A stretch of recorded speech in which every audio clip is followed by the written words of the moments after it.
देवर्षि नारद होचंती सृष्टिर आद्य संपादित सत्य धर्म न्याय प्रति विश्वास निमंते से निरंतर निर्भीक भाव रे ज्ञान और सूचना आदान प्रदान करथिले। जगतर कल्याण पई से ठीक समय ठीक सूचना पहुंचेबारे केबे अवहेला करनथिले। तेडु संवाद और सांबादिकतार आदि पुरुष भाव रे से जगत वंदित। आज एई कार्यक्रम आरंभ करिया पई मु अतिथि मानकु मंचासन हवा पई अनुरोध करूची। सेमाने प्रदीप प्रज्वलन करिया पई मध्ये निवेदन करूची।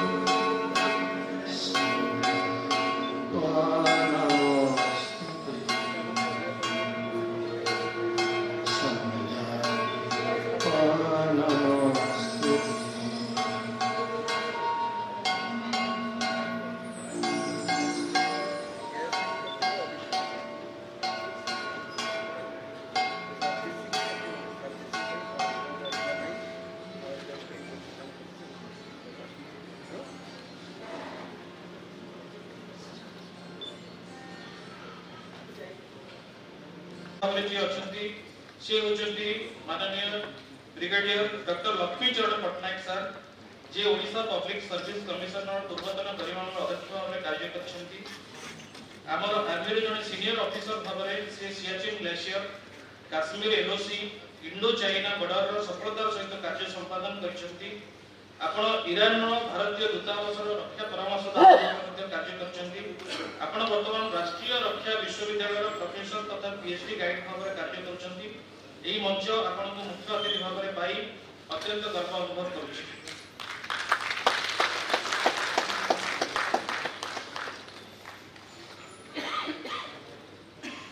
द्वितीय रे मु स्वागत करूछी आज कार्यक्रम मुख्य वक्ता माननीय श्री प्रफुल्ल केतकर जी को। दीर्घ 2 दशंधि धरी गवेषणा और गणमाध्यम क्षेत्र में से दृढ़ पदक्षेप छाड़ी जाइछंती। से 2013 मसीह दिल्ली रो प्रकाशित ऑर्गेनाइजर पत्रिकार संपादक हिसाब रे कार्य निर्वाह करूछंती।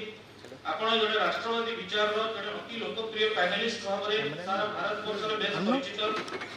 आपनकर लेखा जातीय आंतर्जातिक राजनीति विदेश नीति वाणिज्य और सेना निरापत्ता विषय रे गंभीर तथ्य दृष्टिकोण प्रदान करूछि।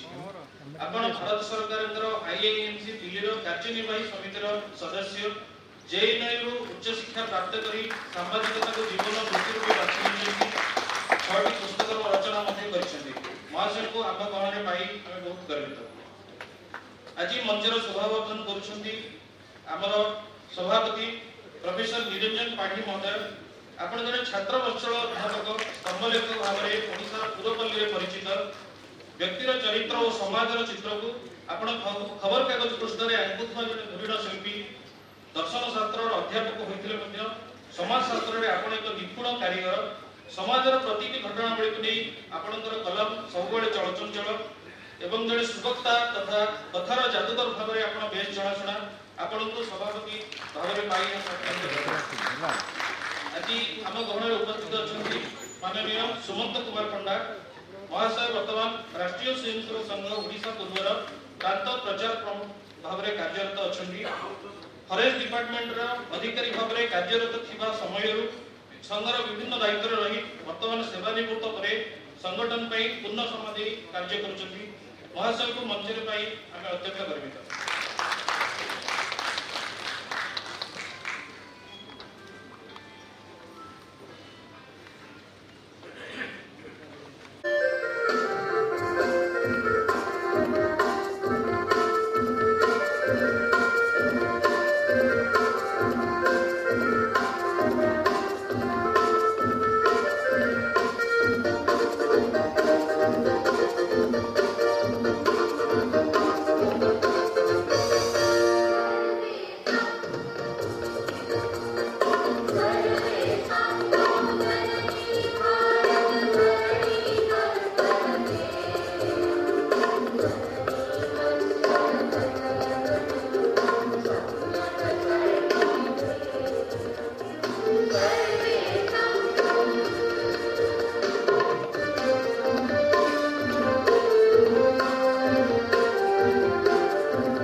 ଆସୁଛି ଜର୍ଣ୍ଣାଲିଷ୍ଟ ପିଲା ସବୁ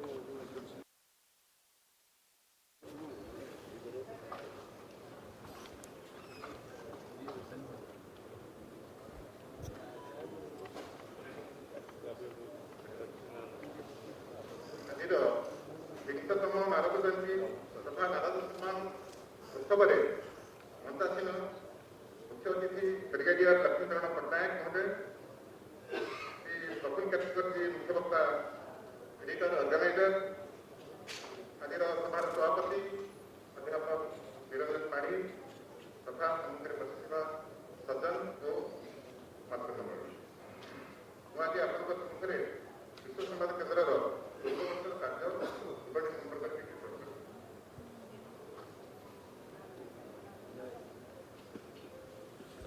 ଆମର ଯେଉଁ ବିଶ୍ୱ ସମ୍ବାଦ କେନ୍ଦ୍ର ହେଲା ଆମ ସଂଘରେ ରାଷ୍ଟ୍ରୀୟ ସ୍ୱୟଂସେବକ ସଂଘର 6ଟି କାର୍ଯ୍ୟ ବିଭାଗ, 6ଟି କାର୍ଯ୍ୟ ବିଭାଗ ମଧ୍ୟରୁ ପ୍ରଚାର ବିଭାଗ ଅନ୍ୟତମ।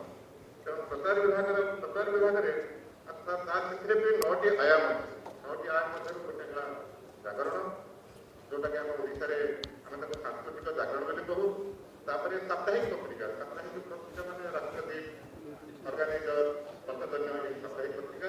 ତାପରେ ପୁସ୍ତକ ପ୍ରକାଶନ ଆଉ ପୁସ୍ତକ ବି ତାର ମାନେ ବିକ୍ରୟ, ସେ ମଧ୍ୟ ଗୋଟେ ଆମର ଆୟାମ। ଆଉ ଆମର ହେଲା ସୋସିଆଲ ମିଡ଼ିଆ ଗୋଟେ ଆୟାମ। ତାପରେ ସାମ୍ବାଦିକ ସମ୍ପର୍କ, ସ୍ତମ୍ଭଲେଖକ କୋଡି, କଣ୍ଟେଣ୍ଟ ଜେନେରେସନ, ସର୍ଟ ଫିଲ୍ମ, ଏସବୁ ଯୋଉଗୁଡ଼ା ନିୟନ୍ତ୍ରିତ କରେ ଯାହା କରେ ତାର ନାମ କାର୍ଯ୍ୟାଳୟ ନାମ କେନ୍ଦ୍ର। ଏମିତି ଆମ ସାରା ଭାରତ ବର୍ଷରେ 28ଟି ରାଜ୍ୟ 8ଟି କେନ୍ଦ୍ରଶାସିତ ଅଞ୍ଚଳରେ ଆମର ପାଖାପାଖି 6ଟି ପ୍ରାନ୍ତ, ସଂଘ ଦୃଷ୍ଟିକୋଣରୁ 6ଟି ପ୍ରାନ୍ତ, 6ଟି ପ୍ରାନ୍ତରେ लगभग 36ଟି ଜାଗାରେ ଆମର ବିଶ୍ୱ ସମ୍ବାଦ ଚାଲୁଛି। କେବଳ ନର୍ଥ ଇଷ୍ଟରେ 2ଟା ଜାଗାରେ ଚାଲୁଛି। ଆଉ ବର୍ତ୍ତମାନ ଗୁଜରାଟ ପ୍ରାନ୍ତ ବର୍ତ୍ତମାନ 2ଟା ଭାଗ ହେଲା।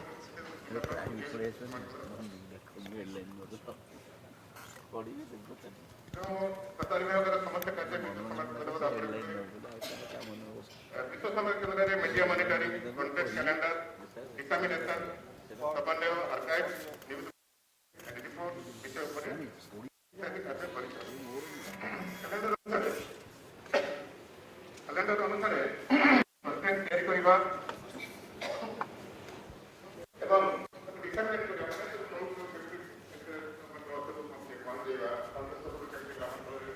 ପହଞ୍ଚିବ, ସେଥିପାଇଁ ସେ ବ୍ୟବସ୍ଥା କରାଯାଉଛି। ରିସର୍ଚ୍ଚ ୱାର୍କ ଫୋର୍ସ ମାନେ ଗବେଷଣା, ସୋସିଆଲ ମିଡ଼ିଆ ସମନ୍ୱୟ, ଦିଲ୍ଲୀ ମୁମ୍ବାଇ ଯେଉଁ ଆମର କେନ୍ଦ୍ର ଅଛି, ମାନେ ଯେଉଁ ମିଡ଼ିଆ ସେଣ୍ଟର ଅଛି ସଂଘର, ସେମାନଙ୍କ ସହିତ ସମ୍ପର୍କ, ବିବିଧ ସଂଗଠନର ପ୍ରଚାର ବିଭାଗ ସହିତ ସମ୍ପର୍କ, କୋଅର୍ଡିନେସନ, ଯଦି ସେଥିରେ ପ୍ରଚାର ବିଭାଗ ନାହିଁ ସେ ଯେଉଁ ସଂଗଠନ ତା ସହିତ ସମ୍ପର୍କ, ଭିନ୍ନ ଭିନ୍ନ ଆଉ ଯେଉଁ ଅର୍ଗାନାଇଜେସନ ସେମାନେ ଅଛନ୍ତି ତାଙ୍କ ସହିତ କୋଅର୍ଡିନେସନ, ଅଧ୍ୟୟନ କେନ୍ଦ୍ର ସହିତ କୋଅର୍ଡିନେସନ ସମ୍ପର୍କ ମଧ୍ୟ କାର୍ଯ୍ୟ ଚାଲୁ ରହିଛି। ବିଶ୍ୱ ସମ୍ବାଦ କେନ୍ଦ୍ର ମିଡିଆ ଡିସ୍କସନରେ ଭାଗ ନେବା ପାଇଁ ଯେଉଁ ବ୍ୟକ୍ତି ଅଛନ୍ତି, ଯେଉଁ ମିଡିଆ ପ୍ୟାନେଲିଷ୍ଟ ମାନେ ଯେଉଁମାନେ ଯିବେ କଂଗ୍ରେସ, ତାଙ୍କର ମଧ୍ୟ ଟ୍ରେନିଂ ଦେଇକି ତାଙ୍କ ମଧ୍ୟ କରୁ। ଏଥିପାଇଁ DSKPLର କାର୍ଯ୍ୟ ଯୋଜନା, ବାର୍ଷିକ ଯୋଜନା, ସମୀକ୍ଷା ଆଉ ଲକ୍ଷ୍ୟ ମଧ୍ୟ ନିର୍ଣ୍ଣୟ କରାଯାଇଥାଏ। ପ୍ରଚାର ବିଭାଗର ପ୍ରାନ୍ତୀୟ ଟୋଲି ଅଛି। ଯେଉଁ 9ଟି ଆୟାମ ରହିଲା ସେଥିରେ ସେ ଯେଉଁ 9 ଜଣ ପ୍ରମୁଖ ମାନେ ଅଛନ୍ତି, ପ୍ରାନ୍ତ ଟୋଲିରେ ଯେଉଁ 9ଟା ଆୟାମ କହିଲେ ସେ 9 ଜଣ ପ୍ରମୁଖ ଅଛନ୍ତି। ଜିଲ୍ଲା ସ୍ତରରେ ମଧ୍ୟ ସେଇ ସେମ୍ ଷ୍ଟ୍ରକ୍ଚର, ସେଇ ଅନୁସାରେ ସେ ଯେତେ ଯେଉଁ 9ଟା ଆୟାମରେ ପ୍ରତ୍ୟେକ ଜିଲ୍ଲା ପ୍ରମୁଖ, ଜିଲ୍ଲା ଜାଗରଣ ପ୍ରମୁଖ, 9ଟା ଟିମ୍ ଅଛି। ଜାଗରଣ ପ୍ରଥମେ ଆମେ ଜାଗରଣରୁ ଆରମ୍ଭ କରିବା। ଯେଉଁ 9ଟି ଆୟାମ, ଜାଗରଣରେ 19ଟା ଜିଲ୍ଲା ରହିଲା, 195 ଖଣ୍ଡ, ନଗର 37, ପଞ୍ଚାୟତ 4233। ଜାଗରଣ ଆମର ମାସିକ ପତ୍ରିକା, ସେଥିରେ ପ୍ରତ୍ୟେକ ମାସ ଖବରର ସମୀକ୍ଷା କରାଯାଇ ମୁଖ୍ୟ ଖବର ଓ ବିନ୍ଦୁଗୁଡ଼ିକୁ ଉପସ୍ଥାପନ କରାଯାଇଥାଏ। ଏହାର ମଧ୍ୟ ସମ୍ପାଦନା ମଣ୍ଡଳୀ ଅଛି। ପ୍ରାୟ ଖଣ୍ଡସ୍ତର ପର୍ଯ୍ୟନ୍ତ ଆମ ଜାଗରଣ ଛତ୍ରକୁ ଯାଉଛି। ତା ଆଗରୁ ପୁରା ଗ୍ରାମାଞ୍ଚଳ ପର୍ଯ୍ୟନ୍ତ ଯିବାର ବ୍ୟବସ୍ଥା ଥିଲା। କରୋନା ସମୟରେ ସେସବୁ ବାଧାପ୍ରାପ୍ତ ହେଲା। ବାଧାପ୍ରାପ୍ତ ହେଲା ପରେ ଧୀରେ ଧୀରେ ପୁଣି ତାକୁ ସେ କମିଟିକି ରିଭାଇଭ୍ କରାଯାଇ ବର୍ତ୍ତମାନ ଖଣ୍ଡସ୍ତର ପର୍ଯ୍ୟନ୍ତ ଆମେ ଯାଇ ପହଞ୍ଚିଛୁ। ତାପରେ ଆସିଲା ସାପ୍ତାହିକ ପତ୍ରିକା। ସାପ୍ତାହିକ ପତ୍ରିକା ଭିତରେ ଆମର ରହିଲା ରାଷ୍ଟ୍ରଦୀପ। ଏ ବର୍ଷ ରାଷ୍ଟ୍ରଦୀପର 60 ବର୍ଷ ପୂରଣ, 60 ବର୍ଷ ତାର ବର୍ଷ ପୂରଣ କରିବାକୁ ଯାଉଛି। ତେଣୁ ସେଇଥିରେ ଆମର ପ୍ରତ୍ୟେକ ବର୍ଷ ଅଭିଯାନ ହୁଏ, ରାଷ୍ଟ୍ରଦୀପ ଅଭିଯାନ ହୁଏ। ପାଠ ମାନେ କେତେ ପାଠକୁ ଆମେ ବଢ଼େଇବା, एथर आम 800 संख्या वृद्धि कर राष्ट्रदीपर 60 वर्ष पूर्ति सबु जिले में कार्यक्रम और पाठक सम्मेलन करने योजना रही राष्ट्रदीपर स्वतंत्र कमिटी अच्छी से कटक कार्यालय अच्छी से स्वतंत्र सेमती पुस्तक प्रकाशन संघ साहित्य प्रकाश करने महापुरुष मान विषय प्रकाश करने ओडार इतिहास प्रकाश करने ये सब विषय प्रकाश कर यार वितरण लोक मान जीव से विषय कार्य कर प्रत्येक वर्ष सोशल मीडिया मैंने जानते आजिकल print media electronic media certificate media एटर बर्तमान सोशल मीडिया सब आगे अच्छी सब आगे अच्छी बर्तमान समस्ते भी सोशल मीडिया बर्तमान भी समस्त किसी ना कि धारणा रोचे एथर प्रांत में आम दुईथर सोशल मीडिया प्रशिक्षण होती आमर जो 19 जिला अच्छी पूर्व प्रांत में से 16 जिले में प्रशिक्षण दिया कार्यक्रम सरी 16 जिले में आम भल सोशल मीडिया पाखापाखि सब मानते टोली 100 ऊर्ध टोली मानते सोशल मीडिया टोली अच्छी केन्द्र में प्रत्येक दिन 10 मानते पाखापाखि 15-20 पोस्टर तैयारी होती पोस्टर आम कैलेंडर अनुसार कैलेंडर मानते महापुरुषों जन्म जो किसी घटनावली आसला तत्कालिक समस्या पोस्टर मान तैयारी से सब पुणी तल स्तर पर्यंत जाऊ आमर गत गला वर्ष 3168 पोस्टर तैयारी सोशल मीडिया रे छड़ा 3178 छाड़ी प्रत्येक दिन जो विषय ट्रेंडिंग होती पोस्टर तैयारी विभिन्न विषय में ए वर्ष 84 वीडियो तैयारी करेन्ट इश्यू पर वीडियो सब प्राय तैयारी होता है संघ शिक्षा वर्ग विजय दशमी लक्ष्मणानंद जो लक्ष्मणानंद सरस्वती बलिदान दिवस हिंदू सम्मेलनी जन आंदोलन विषय में आमर जो मानते डिबेट आम जो लाइव टेलीकास्ट योजना कर लाइव टेलीकास्ट ये सब कार्यक्रम लाइव टेलीकास्ट भी ट्विटर भी आम ओडिशा रे भल माने गोटे स्ट्रंग टीम अच्छा सोशल मीडिया बर्तमान तक एक्स होगा ना आमर जो लक्ष्मणानंद बलिदान दिन आमर 18,000 ट्विट होता 18,000 माने अखिल भारतीय स्तर में नंबर 1 होता सेमती गुरु गोविंद सिंह समय जन्मतिथि 8,000 ट्विट होता विवेकानंद चिकागो स्पीच 11,000 ट्विट होता राम मंदिर प्रतिष्ठा समय 12,000 ट्विट होता व्हाट्सएप ग्रुप आमर 25 स्तर पर्यंत व्हाट्सएप ग्रुप मान अच्छी से आमर कम चली इंस्टाग्राम पिक्चर फोटो सहित विषय पोस्टिंग प्रत्येक दिन हो बर्तमान फिल्म स्क्रीनिंग होती आगुरी जो जो सत कथा गुड़ाक सब उजागर हो नाला बर्तमान फिल्म आधार फिल्म निर्माता मैंने फिल्म तैयारी कर बर्तमान आम द्वारा स्क्रीनिंग कर तथा बस्तर साबरमती एक्सप्रेस छावा केसरी 2 इत्यादि भली पिक्चर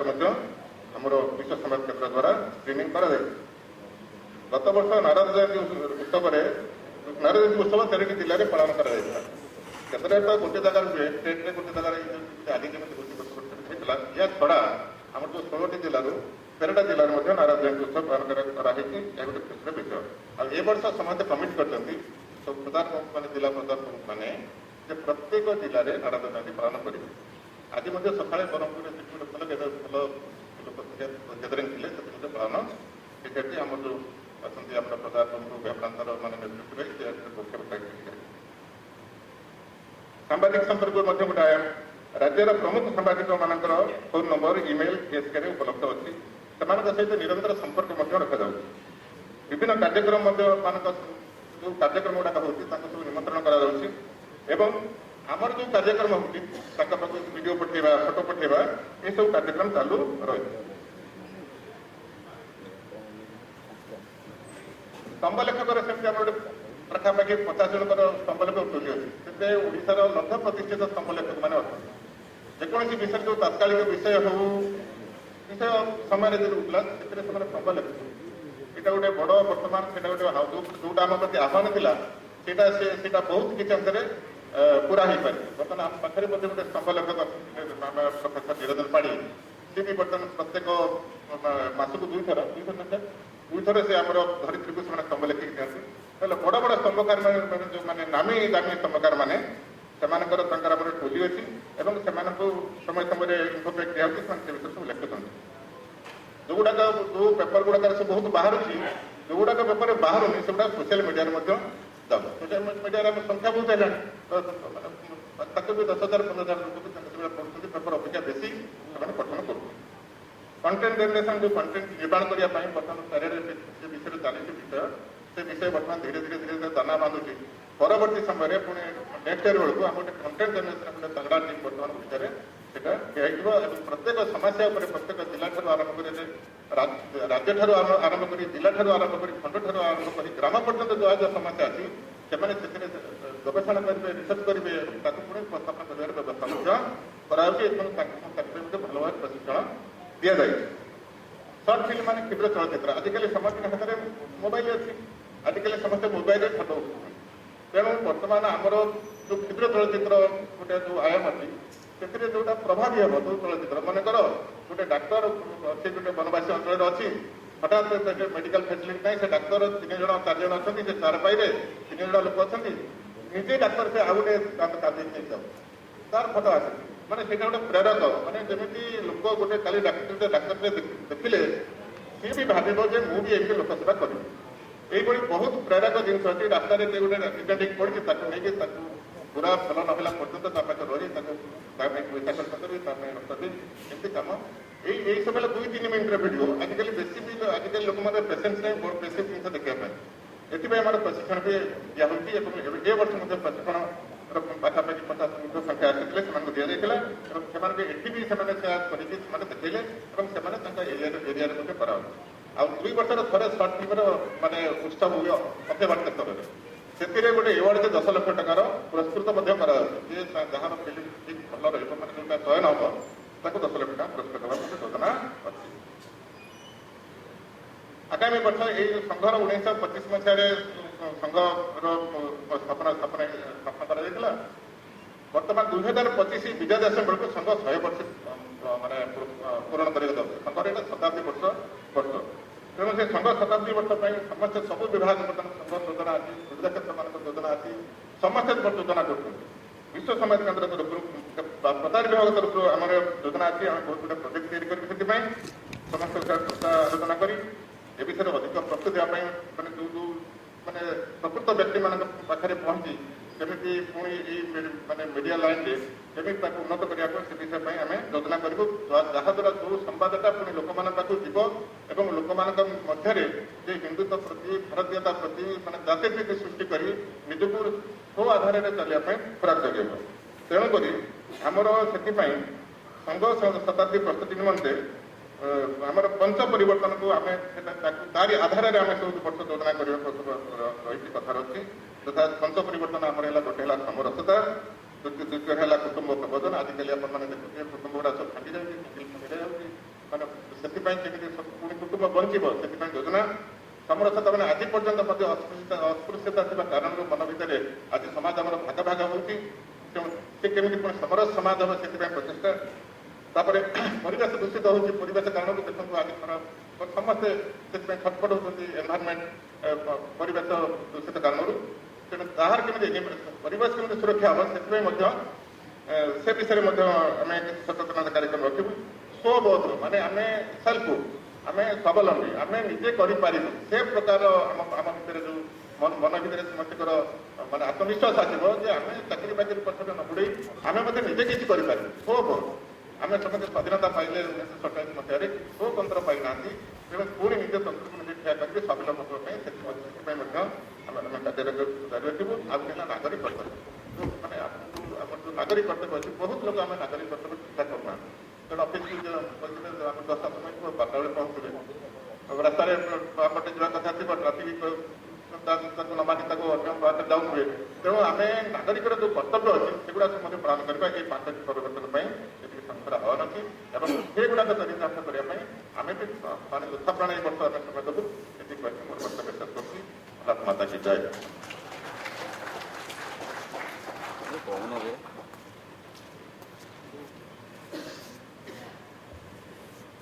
वर्तमान मो निवेदन करी वरेण्य मुख्य अतिथि महोदय ब्रिगेडियर डॉक्टर लक्ष्मीचरण पट्टनायक को मार्गदर्शन।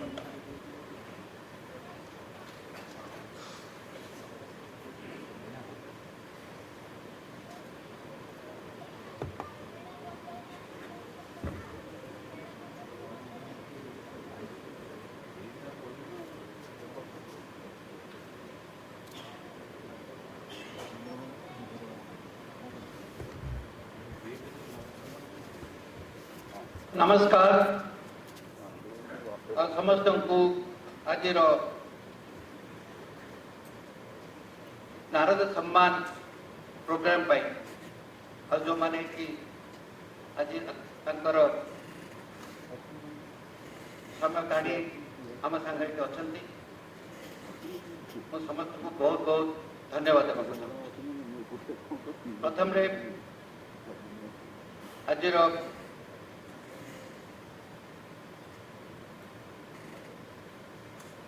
ऑर्गेनाइजिंग कमिटी जो डायस बसती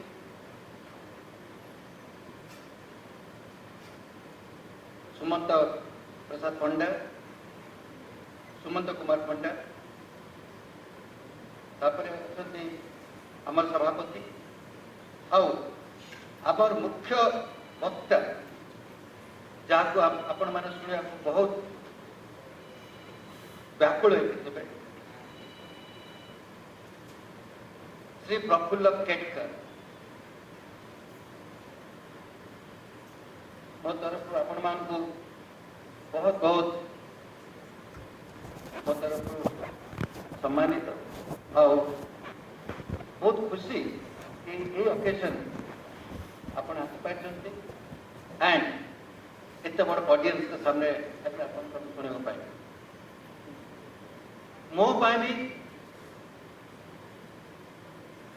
गोटे आज बहुत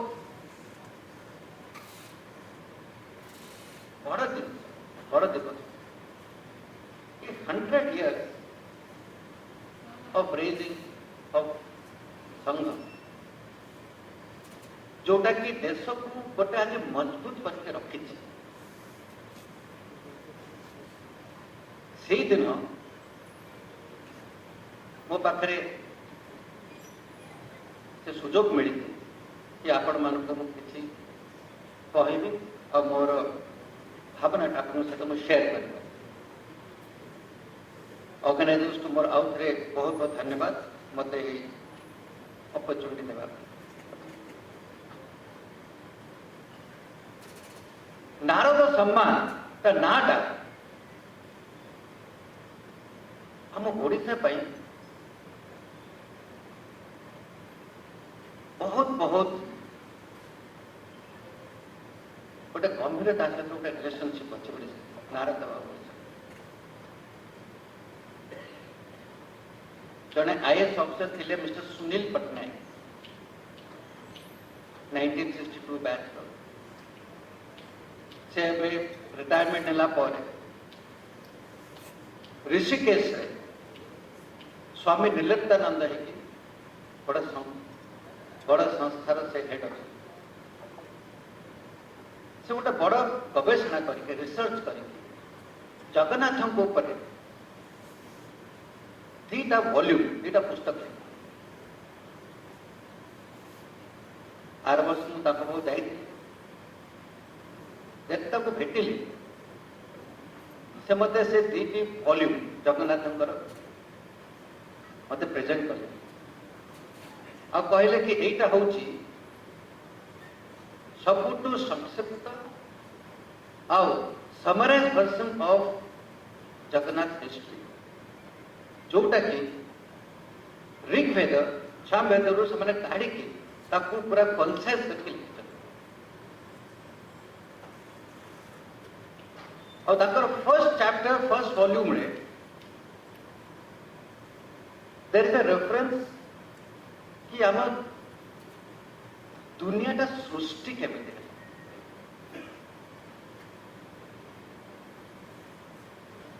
जेतबेले पृथ्वी रे पूरा पानी भर्ती है खाली गोटे लैंडमार्क थी गोटे लैंडमार्क से हूँ पुरुषोत्तम धाम जोटा कि पुरी रे जो जगन्नाथ मंदिर अच्छी आप खुशी हे पूरा पृथ्वी रे पानी भर्ती थिला से गोटे लैंडमार्क थिला पुरी रे और सेठी भगवान विष्णु स्वयं तांको रूप रे अवतार नहीं तांको स्वयं रूप रे से रहा जगह बासपत्र जहाँ भी आप दीर्घ दीर्घ वशिष्ठ मार्कंडेय ऋषि से समय खाली जड़े ऋषि थे जे कि से समय आसी भेटी आओ भगवान विष्णु कहले केबे समय आसले कि पृथ्वी ताको आम स्थापना करिया पड़िबो ताको सृष्टि ताको करिया तार सृष्टि करिया पड़िबो सो मार्कंडेय ऋषि कहले आपण श्रीमद नारद को डाकतु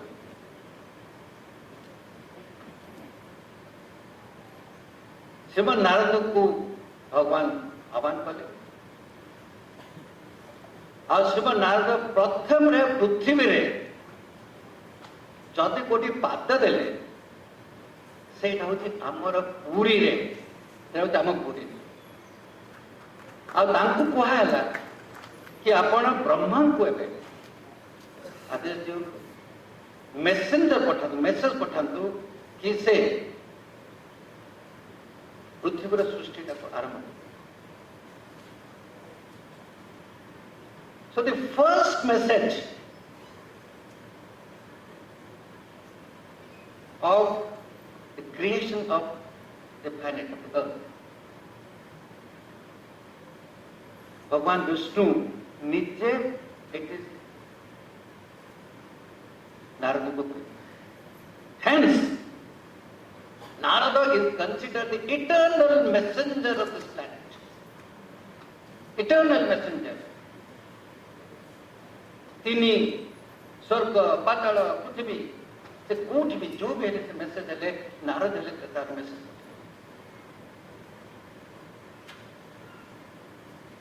हेंस आज जो आमे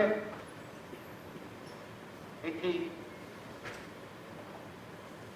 ए सम्मान पे आमे आसी आसीचु हम जते बेले वेटिंग रूम बसिली श्री प्रफुल्ल केटकर मते प्रथम रे ताका ऑर्गेनाइजर तो गोटे वॉल्यूम देले हम देखि कहली ऑपरेशन सिंदूर तो एबे हे किला आपण एते जल्दी ताको केमती पब्लिश कर देले and flipping through the pages मु देखिली कि एवरीथिंग जोटा कि गोटे कन्वे करिया कथा मेसेज गोटे कन्वे करिया कथा टू द मासेस जोटा एबे ऑपरेशन सिंदूर पे हेची हमर स्ट्रेटेजिक विजन हमर टारगेटिंग हमर कोन नीति थिला सरप्राइज कि 15-20 पेज में पूरा पूरा मैगजीन में पूरा लिखाई थी so this is the strength of messaging this is the strength of messaging I must compliment please give a big clap to him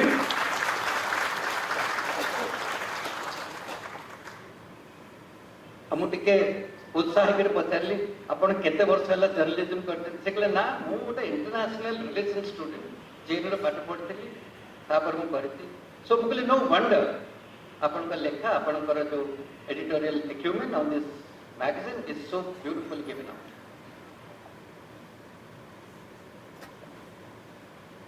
so messengers और media people have played a very crucial role very crucial role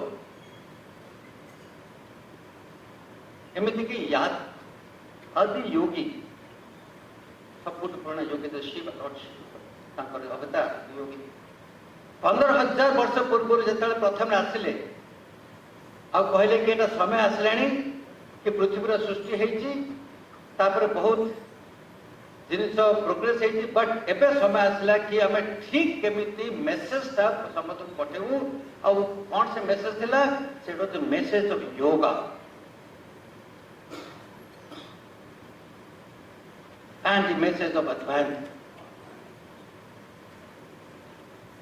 तो 7 जन ऋषि को जोटा से select कले आदि योगी और 7टा पृथ्वी अलग अलग जगह को पठाला कहीं तुम मेसेज पठा send the message so messenger is a very important element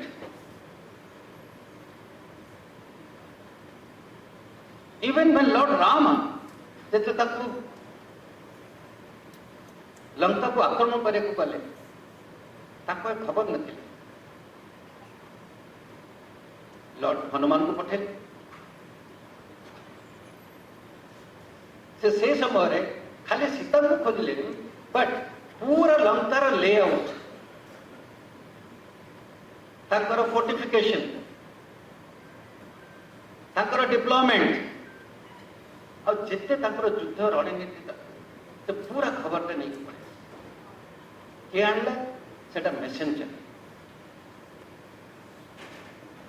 हमर प्रेजेंट फॉरेन मिनिस्टर थरे कहते कि लॉर्ड हनुमान केमिति नॉट ओनली मेसेंजर बट से एत बड़ा डिप्लोमेट भी थे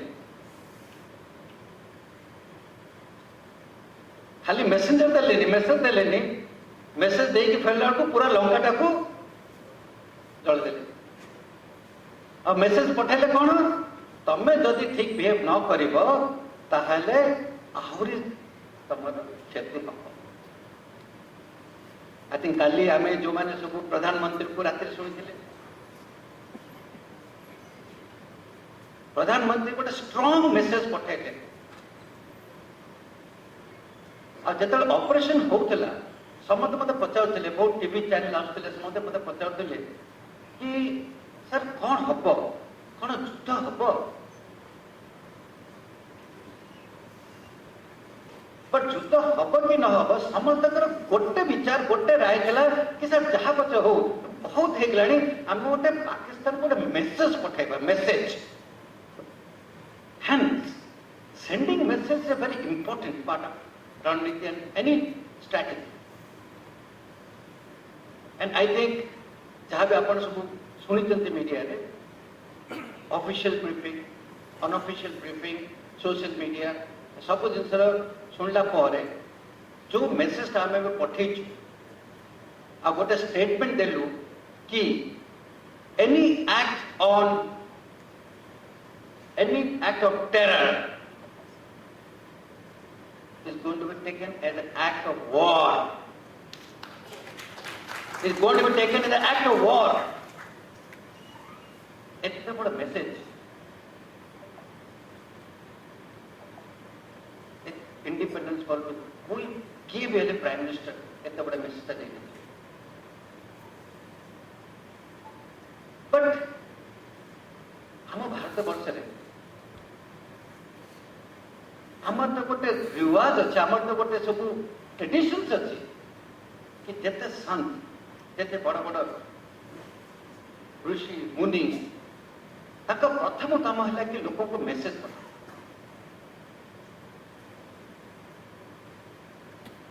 एते पुणा न जाए आम स्वामी शंकराचार्य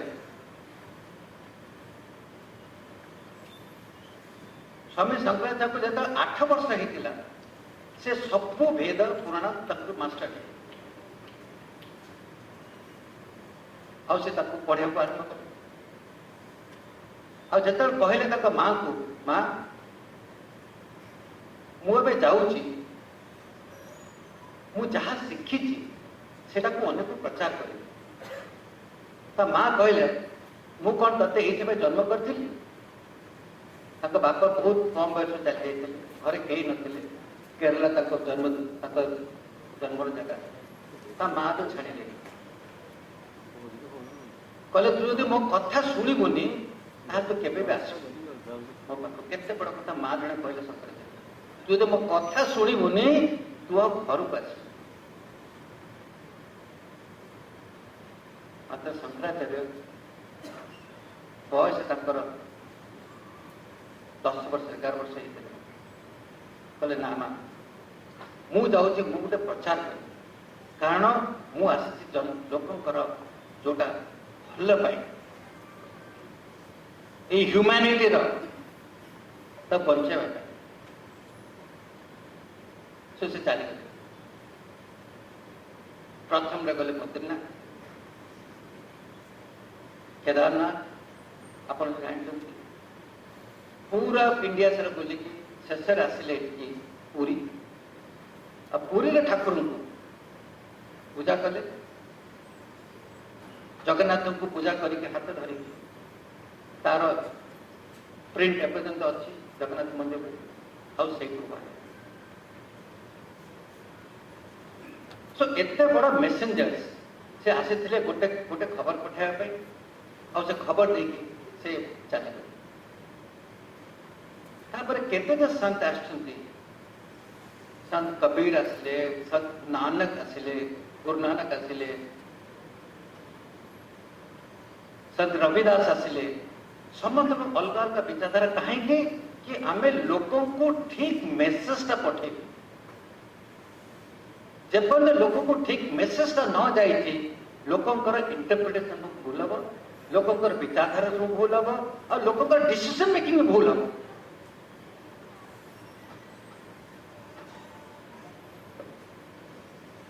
एमती के स्वामी विवेकानंद जो आसिले तांको भी कहला कि तुम जाके प्रचार कर अपन देखिए 19th और 20th सेंचुरी ऊपर जिते आम सब बड़ बड़ सब संत थे समस्ते आसिक प्रचार करते एमती खाली आम देश नहीं बट से अन्य देश को जाए अमेरिका जाए अन्य देश जाके निज प्रचार कर सो मेसेजिंग रादर और प्रचार करवाटा गोटे very important element of human life and आमको एज एंड टुडे जो आम देशटा एत आगे जाऊँगी ट्रांजिशन होची आमर नेशनल बिल्डिंग ऊपर एते लोक सब चाप लगुंट आम भितर कम्युनल ड्रिफ्ट करने को चेष्टा करुँच आमर बड़ दिक आम डेभलपमेंट को कमे को जाऊँच से समय आम जब सब लोक ठीक भाव में आम कम्युनिकेशन करें मेसेजिंग करें आमर जो प्रगति अच्छी आमर जो उद्देश्य अच्छी कि आम 2047 2050 गोटे विकसित भारत बाहर से आम बहुत बहुत लिमिटेशन हेन्स आ बेसी आप समय ने आम पाखे बहुत अन्य फंक्शंस अच्छी बुक रिलीज अच्छी बट मु आउ थे ऑर्गेनाइजर्स को आज ये वर्षर 100 years of RSS of creation मत गोटे सुजोग देले आपण संगे मोर भावनाटा को शेयर करने खाली कहूँ कि कारण मो जीवन में सेवा जो बेले सैनिक जीवन से भी पूरा सेवार चली जाए मु भी घर छाड़ी 9 वर्ष तापर पूरा जीवन मु रही Indian army combat role infantry role जो मैं लड़ाई करी एंड तापर भी अन्य सेवा तो सेवा हूँ परम धर्म जोटा आम सब सो ये आपन को बहुत बहुत धन्यवाद दूसरी एंड मुझे चाहूँगी कि आज नारद सम्मान दिन जो मेसेजटा हूँ कि आम देश लड़वा देश को गढ़ा आ देश को आगे नेबा यहाँ हूँ आम विचारधारा धन्यवाद बहुत बहुत धन्यवाद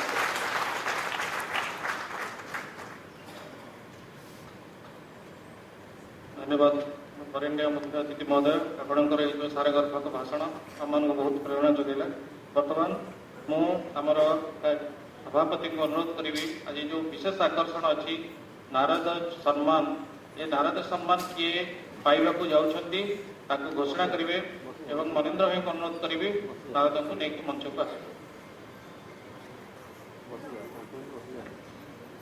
शुभ संध्या समस्त नमस्कार आज जहाँ आकर्षण में आम समस्ते पुणी एकत्रित हो देवर्षि नारद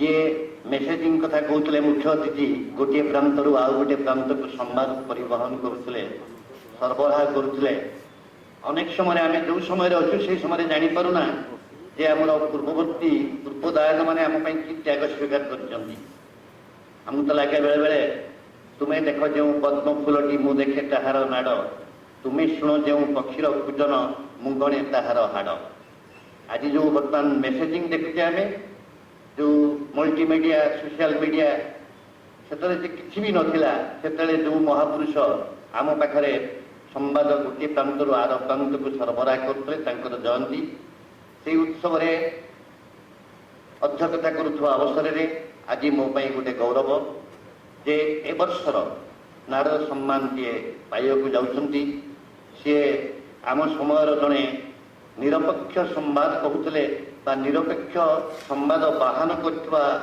जो कला जो तांको भितर जो सामर्थ्य से सामर्थ्य को नहीं एजाए में मध्य से एक चर्चित नाम ओडिशार संवाद जगत में से होती उपेन्द्र प्रसाद महला एवं से उपेन्द्र प्रसाद महला को एक वर्षर नारद सम्मान दे विश्व संवाद केन्द्र ओडिशा प्रांत निजक गौरवान्वित मन करुच्ची मु अनुरोध करी मनेन्द्र भाई को मंच पर आह्वान करेंगे एवं बर्तमान आरंभ हम नारद सम्मान प्रदान जो उत्सव से नारद सम्मान प्रदान करने आज मुख्य अतिथि मुख्य वक्ता एवं अन्य मंचासीन मैंने नारद सम्मान प्रदान करने उपेन्द्र महला को आउ थे विश्व संवाद केन्द्र तरफ मु स्वागत जनाऊँ।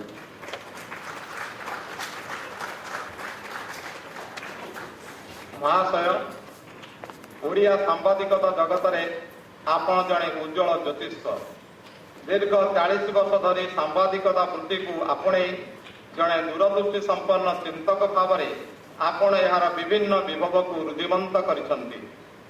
1984 धरित्री खबर कागज में आपण कार्यारंभ पर आपण आउ पछ को फेरी जाइना बर्तमान आपण प्रमेय खबर कागज जरिया निजर कलम को चलचंचल रखिंट आपण जड़े उत्तम तालीमदाता भाव सृष्टि करिसंती शह शह सांबादिक साहित्य जगत में भी आपणकर स्वाक्षर सुस्पष्ट सांबादिकता छात्रों लगी आपण अनेक पाठ्यपुस्तक सृष्टि करिसंती आपण जड़े सरल निष्कपट निष्ठापर और कर्मप्रवण मनीष तथा जड़े दरदी खोला और अमायिक व्यक्तित्वर अधिकारी सहकर्मी ठारू आरंभ करी साधारण जाए समस्त लगी आपण जड़े साधु सच्चोट और सांबादिकता प्रति समर्पित व्यक्तित्व आपण को नारद जयंती अवसर में नारद सम्मान रे सम्मानित करी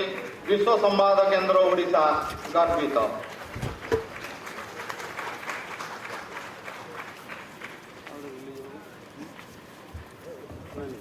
परंपरागत भाव में आम जहाँ को नारद सम्मान सम्मानित कलु सी निज चेतनार कथा आम सहित बांटे अभिव्यक्ति अनुरोध करी सी तार प्रतिवेदन में आम जो नारद सम्मान प्रदान कर प्रतिवेदन में सी आम पाखे 2 पद कथा रखिए।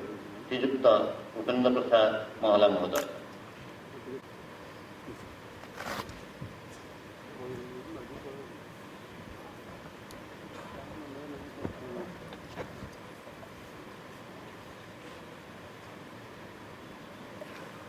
नमस्कार। मते विश्व संवाद केन्द्र भुवनेश्वर पक्षर ओडिशा पक्षर आद्य सांबादिक नारद मुनि जयंती अवसर में सम्मानित कृतज्ञ। विश्व संवाद केन्द्र समस्त कार्यकर्ता उपस्थित अतिथिवृंद और सज्जन मंडली को सहृदय धन्यवाद। वर्तमान एक प्रकार युद्धर समय भारत पक्षर पाकिस्तान विरुद्ध में ऑपरेशन सिंधुर प्राय जारी रही। भारतर वीर शौर्यशाली जवान माने आतंकिस्तान पाकिस्तान को कड़ा जवाब दौरान आम देशर वीर जवान मान उद्देश्य मते मिलिथिबा सम्मान को मु आज उत्सर्ग करुछि।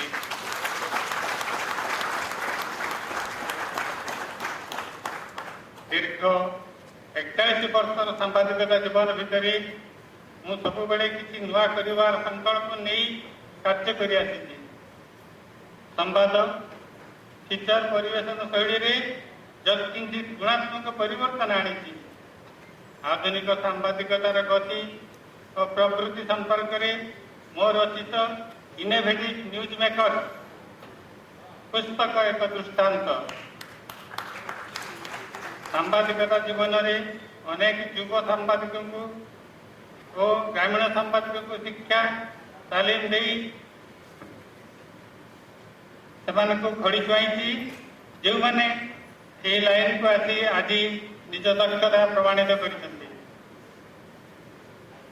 घटनाटी घटिले खबर हुए जहाँ आमर ये वर्तमान मेसेंजर दायित्व विषय आपण मान बुझेदेले से मेसेंजर यहाँ प्रचार प्रसार करे गणमाध्यम यहाँ प्रचार प्रसार करे। वर्तमान युद्ध भली परिस्थिति रे गणमाध्यम भूमिका अधिक गुरुत्वपूर्ण। नेशन फास्ट नीति से कार्य न कले देशर क्षति घटब।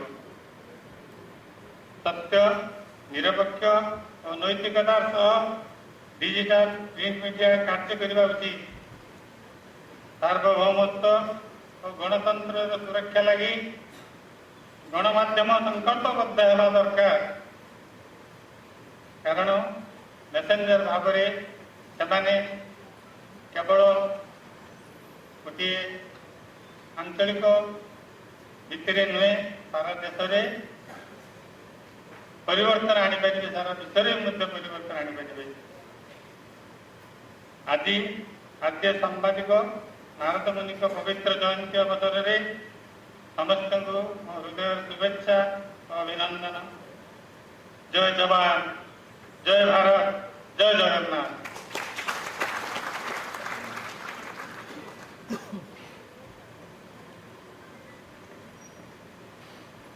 बर्तमान मुझे मंचस्थ अतिथि मान नवेदन करी आमर अनुष्ठान एक सवेनियर देवभूमि को उन्मोचन करने।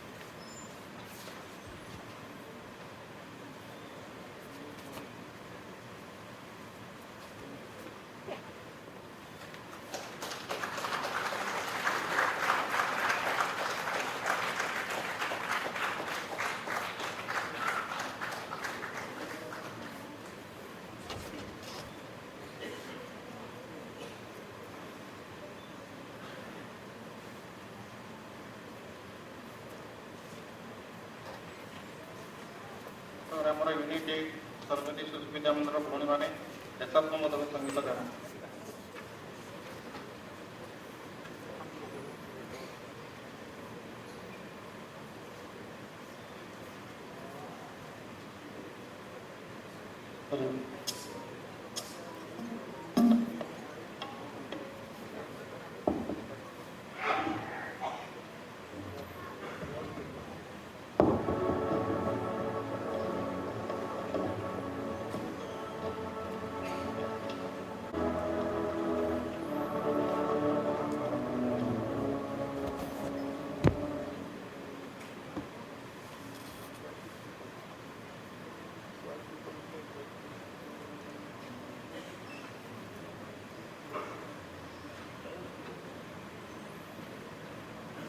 पूर्ण विजय संकल्प हमारा,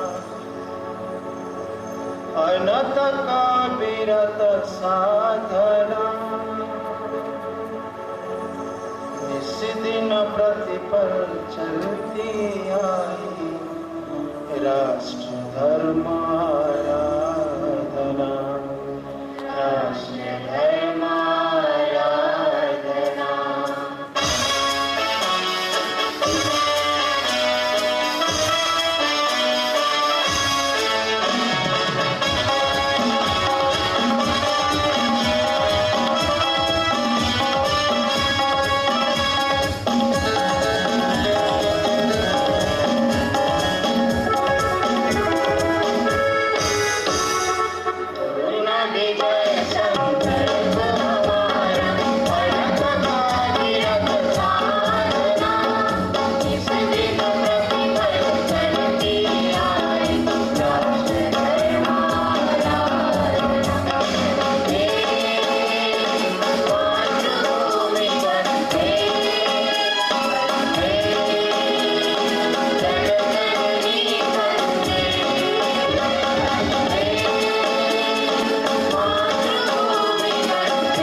आज कार्यक्रम अन्यतम प्रमुख आकर्षण मुख्य वक्ता माननीय श्री प्रफुल्ल केतकर जी को अनुरोध करी से आमको मार्गदर्शन करेंगे। बसैला हजणा कौन ना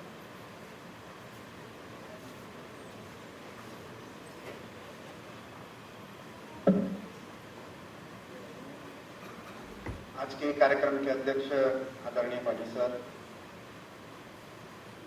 ब्रिगेडियर पटनायक जी, सुमंत भाई, आज के उत्सव मूर्ति उपेंद्र जी, इस भगवान जगन्नाथ की पवित्र धरती की राजधानी भुवनेश्वर के सुधीजन मातृशक्ति। उपेंद्र जी ने मेरे बगल में बैठते ही सबसे पहला प्रश्न मुझे पूछा कि आपको उड़िया समझ में आती है? क्योंकि मुझे मन में प्रश्न आया कि मैं इतनी देर से बैठ के क्या कर रहा हूं। तो मेरा मानना है कि जिसको संस्कृत आती है उसको भारत की सारी भाषाएं समझ में आती है, और क्योंकि मेरी मातृभाषा मराठी है और उड़िया की भगिनी लैंग्वेज है, तो इस वजह से मेरे लिए और भी आसान है। संयोग और भी है, एक उड़िया ब्रिगेडियर है जो मराठा रेजिमेंट के मेरे साथ बैठे हुए हैं, उनको भी मराठी समझ में आती है।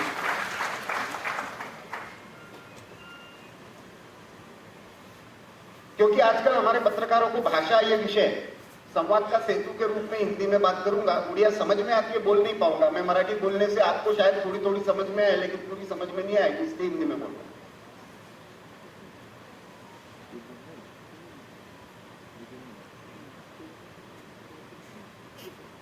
एक दौर था जब मीडिया के दोस्त प्रश्न करते थे।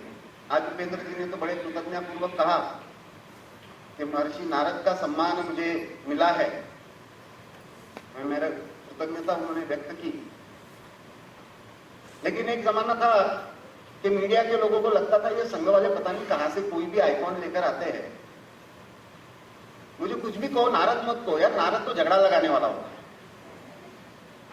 हम भी तो यही मानते हैं ना, हमारा भी तो पॉपुलर परसेप्शन यही है। जो मीडिया ने किया है, जो फिल्मों ने किया है, जो ब्रिटिश ट्रांसलेटेड टेक्स्ट ने किया है। तो मैं पहली बात तो स्पष्ट कर देना चाहता हूं कि वैसे ब्रिगेडियर साहब ने महर्षि नारद आद्य मैसेंजर क्यों थे, लेकिन उतनी उड़िया मुझे समझ में आती, उसके बारे में उन्होंने बताया।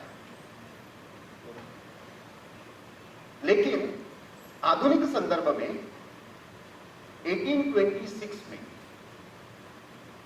जब केवल अंग्रेजी में मीडिया चलता था, उस समय कलकत्ता से पंडित जुगल किशोर शुक्ल ने पहला भारतीय भाषाओं में नियतकालिक शुरू किया। It was a fortnightly called Udant Martand, rising sun, उदयमान सूर्य। और उसकी कवर पेज पर उन्होंने नारद जी को छापा। उन्होंने कहा कि भारत की परंपरा का, पश्चिम की परंपरा में तो गुटनबर्ग को माना जाता है, क्योंकि गुटनबर्ग ने प्रेस का इन्वेंशन किया और वहां से प्रिंटिंग टेक्नोलॉजी शुरू हुई। लेकिन हमने कभी भी शब्द को केवल प्रिंटेड शब्दों में नहीं देखा। हमारे लिए तो बोलने वाला भी हर शब्द ब्रह्म है, और इसलिए हमने एक कम्युनिकेटर के रूप में स्वाधीनता संग्राम में भारत का जो पहला पब्लिकेशन भारतीय भाषा में शुरू हुआ वो नारद जी को समर्पित था। इसलिए नारद हमारे लिए इंपॉर्टेंट। ये केवल स्वाधीनता संग्राम में हुआ ऐसा नहीं, स्वाधीनता के बाद भी 1955 में जब 1955 में के मुंशी की अध्यक्षता में समिति बनी, प्रेस काउंसिल का एक्ट बनना था, और उस समय उस समिति ने कहा कि भारत के आदर्श कम्युनिकेशन में कौन हो सकते हैं, तो नारद होने चाहिए। यदि ये वास्तविकता है तो 1990 के बाद संघ को विशेष प्रयास करके प्रचार विभाग के द्वारा नारद जयंती को पुनर्स्थापित क्यों करना पड़ा? क्योंकि भारत की अवधारणा को लेकर, भारत की पूरे चिंतन को लेकर, भारत के सारे दर्शन को लेकर और उससे जुड़े हुए कैरेक्टर्स को लेकर, मतलब देखिए कैसा व्यक्ति है। सृष्टि का उत्पन्न होता है तो नारद जी मिलते हैं, वेदों में नारद जी मिलते हैं, महाभारत में, रामायण में नारद जी मिलते हैं, उपनिषदों में नारद जी मिलते हैं। तो नारद जी हमारे लिए केवल एक व्यक्ति नहीं है, नारद जी हमारे लिए एक इंस्टीट्यूशन है, एक धार्मिक वे ऑफ कम्युनिकेशन की इंस्टीट्यूशन, उसका ये सेलिब्रेशन करने का। धर्म जो समाज को सस्टेन करता है, जो समाज को जोड़े रखता है। ब्रिगेडियर साहब ने इंटरनल मैसेजिंग की बात की, लेकिन आज जब हम मीडिया के सामने सारा परिदृश्य देखते हैं, पिछले 5-7 दिनों में हमने तमाशा देखा सारा। पता नहीं भारत क्या क्या जीत चुका था, बलूचिस्तान कितनी बार स्वतंत्र हो चुका था, कराची पोर्ट कितनी बार जल चुका था। नारद जी पहले ऐसे व्यक्ति है जो ऑन द स्पॉट रिपोर्टिंग करते हैं और तीनों लोगों में करते हैं, और एक की बात दूसरे से वेरीफाई किए बिना तीसरे को बताते नहीं है। टेबल न्यूज नहीं करते, गूगल न्यूज नहीं करते, स्पॉट पर जाकर वेरिफिकेशन करते हैं। लेकिन केवल उतना नहीं है, उनके न्यूज के पीछे भी एक दृष्टि है, उस कम्युनिकेशन के पीछे एक दृष्टि है। क्या दृष्टि है, किस लिए कम्युनिकेशन है? तो वो कम्युनिकेशन विश्व कल्याण के लिए है। क्या बताना है और क्या नहीं बताना है, क्या किसको बताना है, इसका भी विवेक है। मतलब कितनी दुर्भाग्य की बात है कि युद्ध जैसी स्थिति है और सरकार को अपने मीडिया के लिए एडवाइजरी देनी पड़ती है, एडवाइजरी, ऑर्डर भी नहीं, एडवाइजरी देनी पड़ती है कि हमारी सैन्य की जो मूवमेंट है उसके लाइव लोकेशंस को शेयर मत कीजिए। इतना भी विवेक मीडिया के पास पता नहीं है। उपेंद्र जी जैसे व्यक्ति अपवाद होते हैं, इसलिए उनका सम्मान। तो ये विवेक रहना, किसको बताना, क्या बताना, कितना बताना, कब बताना। मैं तो संपादक हूं और ऑर्गेनाइजर का संपादक हूं, बहुत तरह की खबरें आती हैं और बाहर की दुनिया के लिए तो मैं तथाकथित माउथपीस हूं आरएसएस का। मजे की बात है, संघ ने कभी दावा नहीं किया कि हमारा माउथपीस है, ऑर्गेनाइजर ने भी कभी नहीं कहा कि हम संघ के माउथपीस है। ये दूसरे मानते हैं कि आप माउथपीस, क्योंकि उनको पता ही नहीं है कि माउथपीस ये बेसिकली कम्युनिस्ट कंसेप्ट है। जनरल सेक्रेटरी को अपने कैडर के साथ कम्युनिकेट करने के लिए जो लगता था उसको उन्होंने माउथपीस कहा। संघ के अधिकारियों को तो बहुत बार पता भी नहीं होता अगली बार मैं क्या चाहता हूं। लेकिन मेरे स्वयंसेवक के नाते मेरे विवेक पर विश्वास है कि जो छापेंगे राष्ट्रहित में छापेंगे, इस संस्कृति के हित में छापेंगे, इस देश को जोड़ने वाला छापेंगे, इस देश की मूल चिंतन के साथ कॉम्प्रोमाइज किए बिना छापेंगे। चाहे राष्ट्रदीप हो, चाहे ऑर्गेनाइजर हो, चाहे पांचजन्य हो, उस लीगसी को रिप्रेजेंट करते हैं और इसलिए संघ विचारों के साथ हमारा तालमेल। We proudly take inspiration from RSS thought process. लेकिन हम जो छापते हैं उसके लिए संघ के कोई अधिकारी जिम्मेदार नहीं है।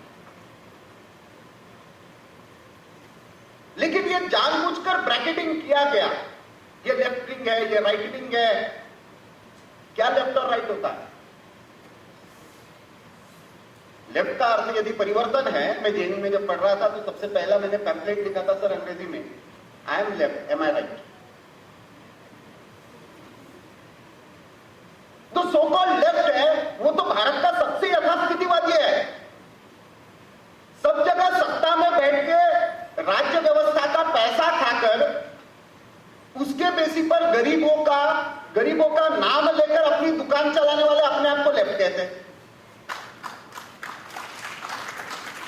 लेफ्ट का अर्थ परिवर्तन होता है, स्टेटस को का यथास्थितिवाद का विरोध होता है, तो भारत का तथाकथित राइट ये सबसे ज्यादा लेफ्ट है। लेकिन भारत में कभी भी लेफ्ट और राइट की बाइनरी में नहीं सोचा। भारत में तो जो भारत बोध जिसका नारद जी रिप्रेजेंट करते हैं, वो भारत बोध तो विविधताओं का उत्सव है। बहुत बार हम बोलते बोलते बोल जाते हैं और हमारे प्रधानमंत्री ने भी हमको दिमाग में डाल दिया कि we have diverse cultures, we have unity in diversity. Do we really have diverse cultures?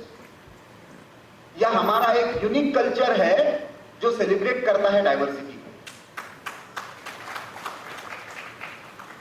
Narad युगानुकूल उस डाइवर्सिटी का रिप्रेजेंट करने वाला मैसेंजर है, वॉइस है, इटर्नल वॉइस है, टाइमलेस वॉइस है, ट्रूथफुल वॉइस है, इसलिए उसका सेलिब्रेशन। जो डाइवर्सिटी शैव और वैष्णव में भेद नहीं मानती, शैव और शक्ति में भेद नहीं मानती। भारत का यूनिकनेस किसमें है? हर देश का अपना एक यूएसपी होता है। दुर्भाग्य से हमारा मीडिया और क्योंकि एकेडमिया, क्योंकि आखिर तो जर्नलिस्ट भी उसी मीडिया से पढ़कर आते हैं, उसकी एकेडमिक से पढ़कर आते हैं, तो उनका भी ट्रेनिंग उसी तरीके से होता है। तो वो लेफ्ट राइट शब्द प्रयोग करते हैं।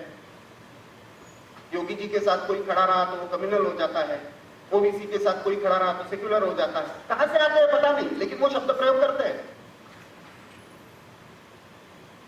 वैसे ही भारत की अवधारणा को लेकर स्पष्टता न होने के कारण मीडिया पश्चिम के चश्मे से भारत को इंटरप्रेट करने का, देखने का प्रयास करता है। जैसे भाषा के बारे में भी होता है। 1940 से पहले क्या हमारे देश में भाषाएं नहीं थी क्या? क्या संबलपुर की उड़िया और भुवनेश्वर और कटक की उड़िया एक जैसी है क्या? हर 20 कोस पर पानी और भाषा बदलती है, ये सदियों से हमारे अनपढ़ व्यक्ति को भी पता है। लेकिन हम भाषा के आधार पर कभी लड़े नहीं एक दूसरे से। ऐसा क्या हो गया कि ब्रिटिशों ने भाषा के आधार पर हमको बांध दिया और यूरोप के चश्मे से, जैसे जर्मनी और फ्रांस एक दूसरे से लड़ रहे थे, जैसे ब्रिटेन और फ्रांस एक दूसरे से लड़ रहे थे, जैसे इटली और जर्मनी के बीच में भाषा को लेकर विवाद हुआ, उसी चश्मे से हम एक दूसरे को देखने लगे। तो भारत का यूएसपी ये विविधताओं का उत्सव मनाते हुए एकत्व की अनुभूति करना है। एक सिंपल उदाहरण देता हूं। आप कहीं पे भी भारत में प्रवास कीजिए, मैंने ये प्रयोग कर चुका हूं, और भारत के अनपढ़ व्यक्ति को, पढ़े लिखे को नहीं, क्योंकि पढ़े लिखा है तो वो उसका दिमाग ज्यादा अंग्रेजी होता है, और हमारे जैसा जेएनयू का पढ़ा लिखा है तो वो तो खत्म है। उसको ये पूछिए कि भाई नया वर्ष कौन सा मनाते हो और कब मनाते हो और क्यों मनाते हो? तो कौन सा मनाते हो और कब मनाते हो वो तो अलग अलग बताएगा। कोई उगादी बोलेगा, कोई वर्ष प्रतिपदा बोलेगा, कोई पहला बैसाख बोलेगा, कोई बिहू बोलेगा, कोई बैसाखी बोलेगा, कोई पोंगल बोलेगा, कोई चैत्राई बोलेगा, कोई विशु बोलेगा, उगादी बोलेगा, हमारे यहां पे गुड़ी पाड़वा बोलेंगे। उसके सेलिब्रेशन का तरीका भी अलग अलग होगा वहां की भौगोलिक स्थिति के अनुसार, लेकिन क्यों मनाते हो इसका उत्तर वो एक जैसा देगा। ये भारत है। वो बताएगा ब्रह्मा जी ने इस दिन विश्व की रचना की थी, हमारा खेती का नया सीजन शुरू होता है, हमारी कालगणना यहां से शुरू होती है। सिर्फ विवाद इतना ही, पूर्णिमा से शुरू करना या अमावस्या से शुरू करना, इतना ही विवाद। 15 दिन का अंतर है, लेकिन मूल दर्शन सेम है। तो मैं हमेशा कहता हूं कि भारत का यूएसपी क्या है। मीडिया भारत में जो भेद ढूंढता है, कभी जाति के भेद, कभी भाषा के भेद, और उसके आधार पर रिपोर्टिंग करता है, उसका मूल कारण है कि हमने भारत का यूएसपी कभी समझा। जैसे स्वामी विवेकानंद ने कहा था कि every nation has a destiny and every nation has a message to deliver. हर देश का, हर समाज का अपना एक संदेश होता है विश्व के लिए। भारत का संदेश क्या है? तो स्वामी जी कहते हैं कि धर्म, लेकिन वो है यानी क्या है? तो मैं उसको आधुनिक संदर्भ में कहता हूं कि ब्रिटेन है तो ब्रिटेन का यूएसपी जो है वो पॉलिटिकल डेमोक्रेसी है। ब्रिटिश कुछ भी सोचेगा तो पॉलिटिकली सोचेगा। अमेरिका का यूएसपी इकोनॉमिक डेमोक्रेसी है। अमेरिका कुछ भी सोचेगा तो बिजनेस के बारे में सोचेगा। भारत क्या सोचता है? तो भारत का यूएसपी मैं मानता हूं स्पिरिचुअल डेमोक्रेसी। अकेला पूरे विश्व में अकेला ऐसा देश है जहां पे आपको भगवान चुनने का अधिकार है। मल्टीपल चॉइस है और वो पूरे नहीं है तो नया बनाने का भी अधिकार है। जीवित व्यक्ति को गुरु मानकर उसकी पूजा करने का अधिकार है। अपने आप को भी ईश्वर घोषित करने का अधिकार है। और मैं ईश्वर पर विश्वास नहीं करता ये भी कहने का अधिकार है। ये स्वतंत्रता पूरे विश्व में कहीं पे भी नहीं मिलती। ये भारत का यूएसपी। उस यूएसपी के साथ भारत को देखना, क्योंकि हमने ये माना कि चैतन्य जो है, ईश्वर जो है वो एक है, उसके पास जाने के रास्ते अलग अलग हो सकते हैं। सारी लड़ाई दत्तोपंत ठेंगड़ी संघ के बहुत बड़े विचारक हो गए, जिन्होंने बहुत सारे संगठनों की स्थापना की। तो वो कहते हैं सारी लड़ाई तो ही और बी की है। जो मेरा ही रास्ता सही कहता है वो अभारतीय है, जो कहता है मेरा भी रास्ता सही वो भारतीय है। तो उस भी के रास्ते पर चलना, तो हम संघर्ष नहीं ढूंढेंगे, भारत में समन्वय ढूंढना शुरू करेंगे। तीसरी महत्वपूर्ण बात, जैसे एक है कि आपका जो फैक्ट्स है, जर्नलिज्म में कहा जाता है कि opinion are subjective but facts are sacrosanct.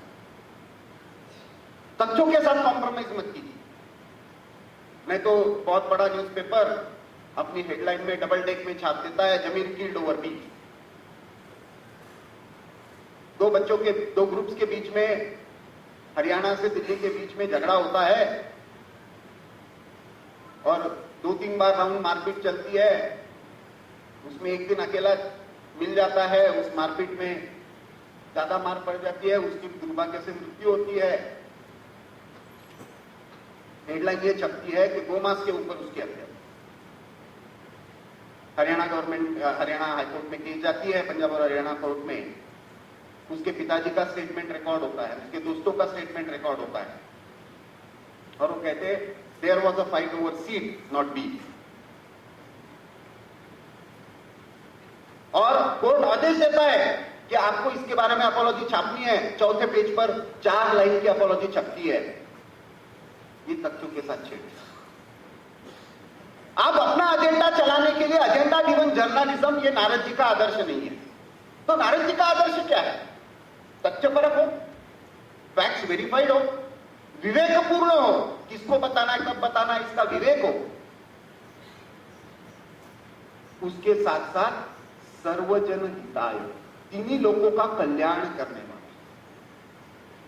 युद्ध भी करना है और युद्ध में भी भूमिका लेनी है तो वो कल्याणकारी भूमिका हो। पाकिस्तान के विरुद्ध में भूमिका, पाकिस्तान के लोगों के साथ हमारी दुश्मनी इसलिए नहीं है।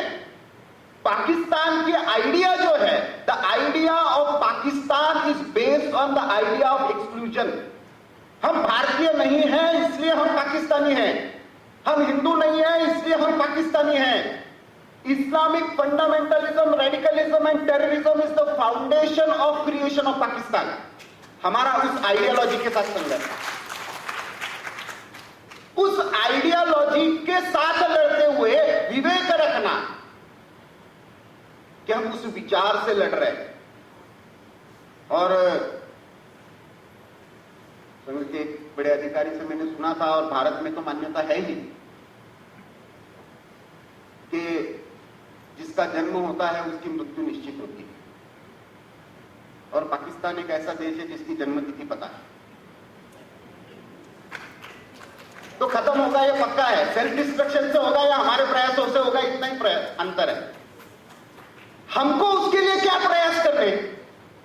मिलिट्री अपना काम करेगी, राजनेता अपना काम करेंगे, डिप्लोमेट्स अपना काम करेंगे। पाकिस्तान जिस विचारधारा पर खड़ा है उस विचारधारा के साथ संघर्ष के लिए मीडिया, एकेडमिया, इंटेलेक्चुअल स्पेस, प्रबुद्ध नागरिक समाज की क्या भूमिका हो?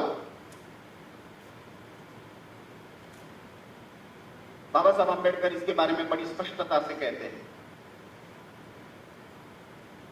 और संघ का मूल विचार जो है वो भी उसी पर खड़ा है कि भारत में रहने वाला हर कोई हिंदू है। वो हिंदू है यानी वो बहुईश्वरवादी है, सारे राष्ट्रों को स्वीकार्य है। एक बड़ी मीडिया ने बहुत अच्छी टर्म चला दी और आमिर खान ने उसको बोलकर और भी पॉपुलर कर दिया। इंटॉलरेंस बढ़ गया है और सब लोगों ने असहिष्णुता असहिष्णुता, और हमको भी लगता है हाँ नहीं सहिष्णु होना चाहिए, और हिंदू तो वैसे ही सहिष्णु होता भी जाता है।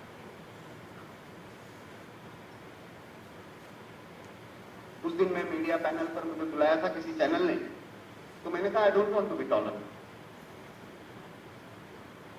क्यों? क्योंकि सहिष्णुता ये भारत की संकल्पना ही नहीं है। यूरोप में जब कैथोलिक और प्रोटेस्टेंट एक दूसरे के बीच में लड़ रहे थे, पोप को मध्यस्थता करनी पड़ी 17वीं शताब्दी में, 1680 to 1648 20 वर्ष का युद्ध चला। तो उसने कहा जब तक सामने वाला आपका मार्ग, आपका जीसस, आपका बाइबल स्वीकार नहीं कर सकता तब तक उसको टॉलरेट करो, सहो। उसको कहते हैं सहिष्णुता। आपके घर में ही आपका भाई होता है, बहन होती है, माता होती है।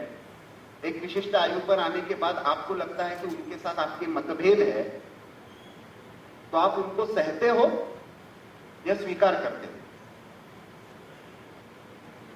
हम क्या कहते हैं? तो स्वामी विवेकानंद इसीलिए अपने शिकागो भाषण में कहा, I represent the civilisation that goes beyond tolerance and teach entire world acceptance and respect for all ways of worship. हमारी परंपरा तो स्वीकार्यता और सम्मान की है, और इसीलिए वो ही और भी की लड़ाई है। तो मैंने कहा I don't want to be tolerant, I have a higher plan. I have a plan of acceptance and respect. I want others to follow me. Tolerance तो बहुत संकुचित संकल्पना है, नकारात्मक संकल्पना है। आज विश्व संवाद केंद्र ने आपको यहां पे बुला लिया तो 1.5 घंटा आप लोग सह रहे हो, लेकिन वही मानसिकता यदि आपकी है कि नहीं आज कुछ नया, कुछ 2% नया सुनकर जाएंगे, तो आपकी मानसिकता स्वीकार्यता की हो जाती है। यह अंतर है। मीडिया की भूमिका इस स्वीकार्यता और सम्मान की भारत के मूल विचार को प्रशस्त करने की है, संकुचित करने की नहीं। दुर्भाग्य की बात है, भारत में पिछले 75 वर्ष में संविधान का स्वीकृति के बाद एक लोकतांत्रिक प्रक्रिया में हमने बहुत पड़ाव हासिल किए। अकेला ऐसा देश है जिसने 1940 और 50 के दशक में संविधान स्वीकृति के बाद एक ही संविधान जीवित रहा। आपातकाल का कालखंड छोड़ दिया जाए जहां पे थोड़ा सा आघात हुआ संविधान पर, लेकिन कुल मिलाकर शांतिपूर्ण तरीके से सत्ता परिवर्तन हुआ। ऐसा भारत अकेला देश है पिछले 100 वर्ष में। बाकी किसी भी देश का संविधान टिका नहीं है, क्योंकि भारत का मूल स्वभाव लोकतांत्रिक है, संविधानात्मक है। आज ऐसी स्थिति में हम आ गए हैं कि उड़ीसा के एक जनजाति की महिला भी राष्ट्रपति बन सकती है, और पहले जनरेशन के एक व्यक्ति प्रधानमंत्री बन सकते हैं, एक किसान से बेटा उपराष्ट्रपति बन सकते हैं, एक अनुसूचित जाति के व्यक्ति जाकर आज सर्वोच्च न्यायालय के न्यायाधीश बन गए। ये भारत में चमत्कार हमने करके दिखाया, क्योंकि भारत का मूल स्वभाव ये सबको साथ लेकर चलेगा। लेकिन दुनिया में बहुत लोगों को ये नहीं देखना चाहते। पिछले 100 वर्ष में संघ ने जो यात्रा की है उसमें एक बहुत बड़ी भूमिका संघ की जो है। संघ तो कोई श्रेय लेना नहीं चाहता, संघ 100 वर्ष का सेलिब्रेशन भी नहीं करना चाहता, संघ तो समाज को श्रेय देना चाहता है, संघ तो समाज को जगाना चाहता है। संघ अपने स्व पर, समाज अपने स्व पर जग जाए तो संघ समाजमय हो जाएगा। संघ का काम करने की संघ को आवश्यकता नहीं पड़ेगी जब हर संघ का, समाज का व्यक्ति स्वयंसेवक हो जाएगा। राष्ट्र को प्रथम मानने लगेगा, राष्ट्र के इस चिंतन के साथ अपने आप को जोड़ लेगा। लेकिन इसके साथ संघर्ष करने वाली बहुत सारी विचारधाराएं हैं जिनको भारत का ये पुनर्जागरण मंजूर नहीं। वो भ्रम फैलाना चाहते हैं, समाज में भेद पैदा करना चाहते हैं। पिछले 15 दिन में, 20 दिन में हमने सारे नाटक देख लिए। पहलगाम का हमला हुआ तो पहले 2 दिन तो इस पर चला कि सही में हिंदू है पूछकर हुआ था या नहीं हुआ था, तो नहीं हुआ था ये चलाने का प्रयास हुआ। फिर 2 दिन के बाद वो थमा तो देखो 2 दिन हो गए, अभी पहलगाम का बदला नहीं लिया गया, इसके लिए एजेंडा चला। जब भारत ने प्रिसीजन स्ट्राइक कर दिया तो डीएस्केलेशन, पीस, इसका नैरेटिव चला। शांति होनी चाहिए। भारत ने तो हमला एक ही बार किया था और आतंकवाद का बदला लेने के लिए किया था। उसके बाद तो भारत पाकिस्तान जो कर रहा था उसको डिफेंड कर रहा था। पाकिस्तान ने गोलीबारी करना रोक दिया क्योंकि उनको आईएमएफ का पैसा चाहिए था, इसलिए भारत ने भी रोक दिया। तो भारत ने तो युद्ध घोषित नहीं किया था। भारत ने अपना मिलिट्री ऑब्जेक्टिव क्लियर रखा था कि हम डिप्लोमेटिक रिलेशंस तोड़ रहे हैं, इंडस वाटर ट्रीटी एबेंस में डाल रहे हैं, वीजा पाकिस्तानियों को नकार रहे हैं, अटारी बॉर्डर बंद कर रहे हैं। 6 के 6 पॉलिटिकल ऑब्जेक्टिव्स हम आज भी कायम हैं। मिलिट्री ऑब्जेक्टिव में यह था कि हमारे प्रिसीजन स्ट्राइक से हमने आतंकवादी अड्डे थे उनको उड़ा दिया, हमने अपना ऑब्जेक्टिव हासिल कर दिया। पाकिस्तान उसके साथ खड़ा नहीं रहा। पाकिस्तान ने बदले में जो कार्रवाई की उसका प्रतिकार में हमको प्रत्युत्तर देना पड़ा। आईएमएफ का पैसा चाहिए था, यूएस ने कंडीशन डाली, पाकिस्तान ने गोलीबारी बंद कर दी तो हमने बंद कर दी। हम तो युद्ध की घोषणा करके आज चाहते भी नहीं थे। वो तो पहलगाम की घटना होने के कारण, और वो शत्रु के टर्म्स एंड कंडीशंस पर ब्रिगेडियर साहब बैठे, उनको अच्छी तरह से पता है युद्ध कभी भी शत्रु जब चाहता है तब नहीं लड़ा जाता। युद्ध अपनी शर्तों पर लड़ना होता। और इसलिए कल प्रधानमंत्री जी ने जो कहा कि आतंकवाद के विरुद्ध में युद्ध अभी रुका नहीं है। आज भी कश्मीर वैली में कार्रवाई चल रही है, सीमा पर अभी भी सारी फोर्सेस अलर्ट में हैं। पाकिस्तान के बिहेवियर को हम ऑब्जर्व कर रहे हैं, लेकिन एजेंडा कैसा चलता है। जो डीएस्केलेशन और पीस की बात करने वाले थे वो आज प्रश्न खड़े कर रहे हैं कि शांति क्यों हुई, किसके कहने पर युद्ध रोक दिया। अरे कोई एक तरफ से डबली बजाओ। लेकिन ये जो विभेद की विचारधारा है, जो कभी लिबरल बन जाती है, कभी माओवादी बन जाती है, कभी ह्यूमैनिटेरियन बन जाती है, कभी इंटरनेशनलिस्ट बन जाती है, भारतीय केवल रहती नहीं है। समाज का मन इसके बारे में स्पष्टता से खड़ा करना।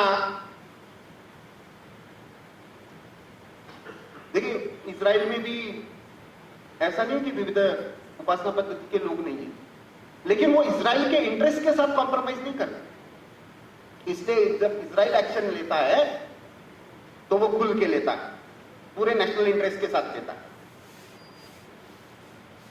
इसके आगे की आतंकवाद के साथ हमारी जो लड़ाई है वो हमको एकेडमिया में, मीडिया में, सोशल मीडिया स्पेस में, इंटरनेशनल प्लेटफॉर्म्स पर और समाज में इस आधार पर लड़नी है कि भारत ने अपने राजनयिक ऑब्जेक्टिव हासिल कर लिए, मिलिट्री ऑब्जेक्टिव हासिल कर लिए, लेकिन भारत का जो राष्ट्रीय ऑब्जेक्टिव है कि आतंकवाद के विचार का पूरी तरह से समाप्ति, ये जो इंटॉलरेंट रेडिकल इस्लामिक टेररिज्म का विचार है उसका संपूर्ण पराभव करने के लिए भारत कटिबद्ध है।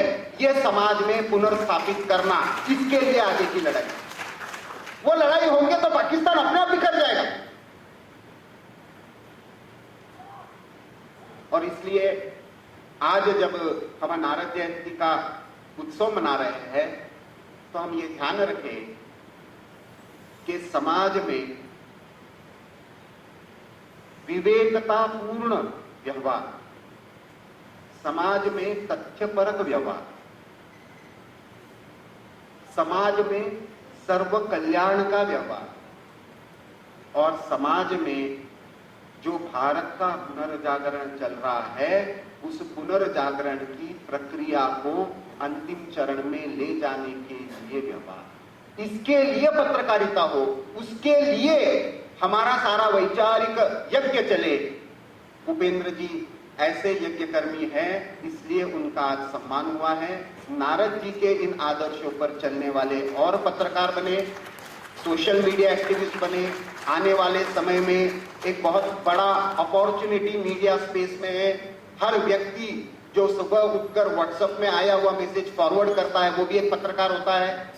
वो समझकर वेरीफाई करके मैसेज फॉरवर्ड करे, सोच समझ कर करे, किसको कर रहा है ये ध्यान में रखते हुए करे, क्या फॉरवर्ड कर रहे हैं ये भी ध्यान में रखते हुए करे। हमको अभी रिस्पॉन्सिबल डिजिटल सोसाइटी बनना पड़ेगा, क्योंकि अगला युद्ध जो है वो ज्यादातर टेक्नोलॉजिकल और डिजिटल स्पेस में लड़ा जाएगा।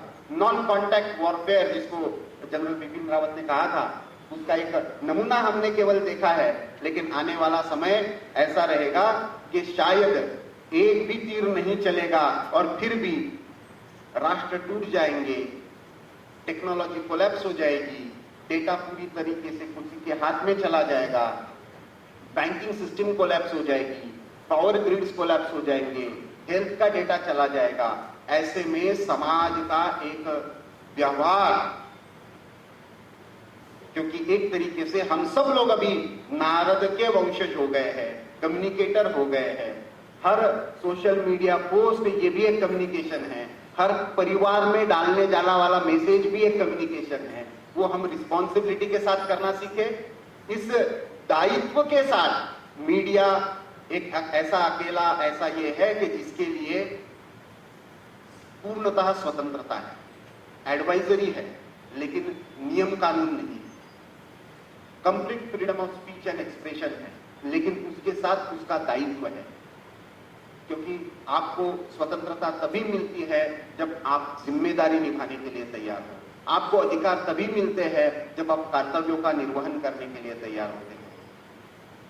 ऐसी एक मीडिया संस्कृति, समाज में कम्युनिकेशन की एक ट्रेडिशन, नारद जी के इन आदर्शों पर, जिन भक्ति सूत्रों के नाम से नारद जी ने एक कमिटमेंट के साथ, विचार की कमिटमेंट के साथ जो भक्ति सूत्र दिए, वो नारद जी के सूत्रों के आधार पर कम्युनिकेशन की व्यवस्था करने वाला समाज खड़ा हो, जो जागृत भी हो, सजग भी हो, आत्मबोध भी पक्का हो, लेकिन उसके साथ साथ उसका शत्रुबोध भी पक्का हो। ऐसा समाज खड़ा करने के लिए हम सबको प्रेरणा मिले, ऐसी आज के दिन शुभकामना देता हूं अपनी वाणी को। बहुत बहुत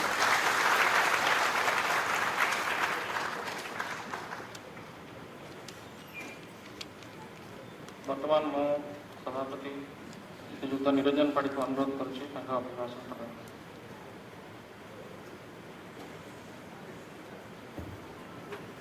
आपण माने एपर्यंत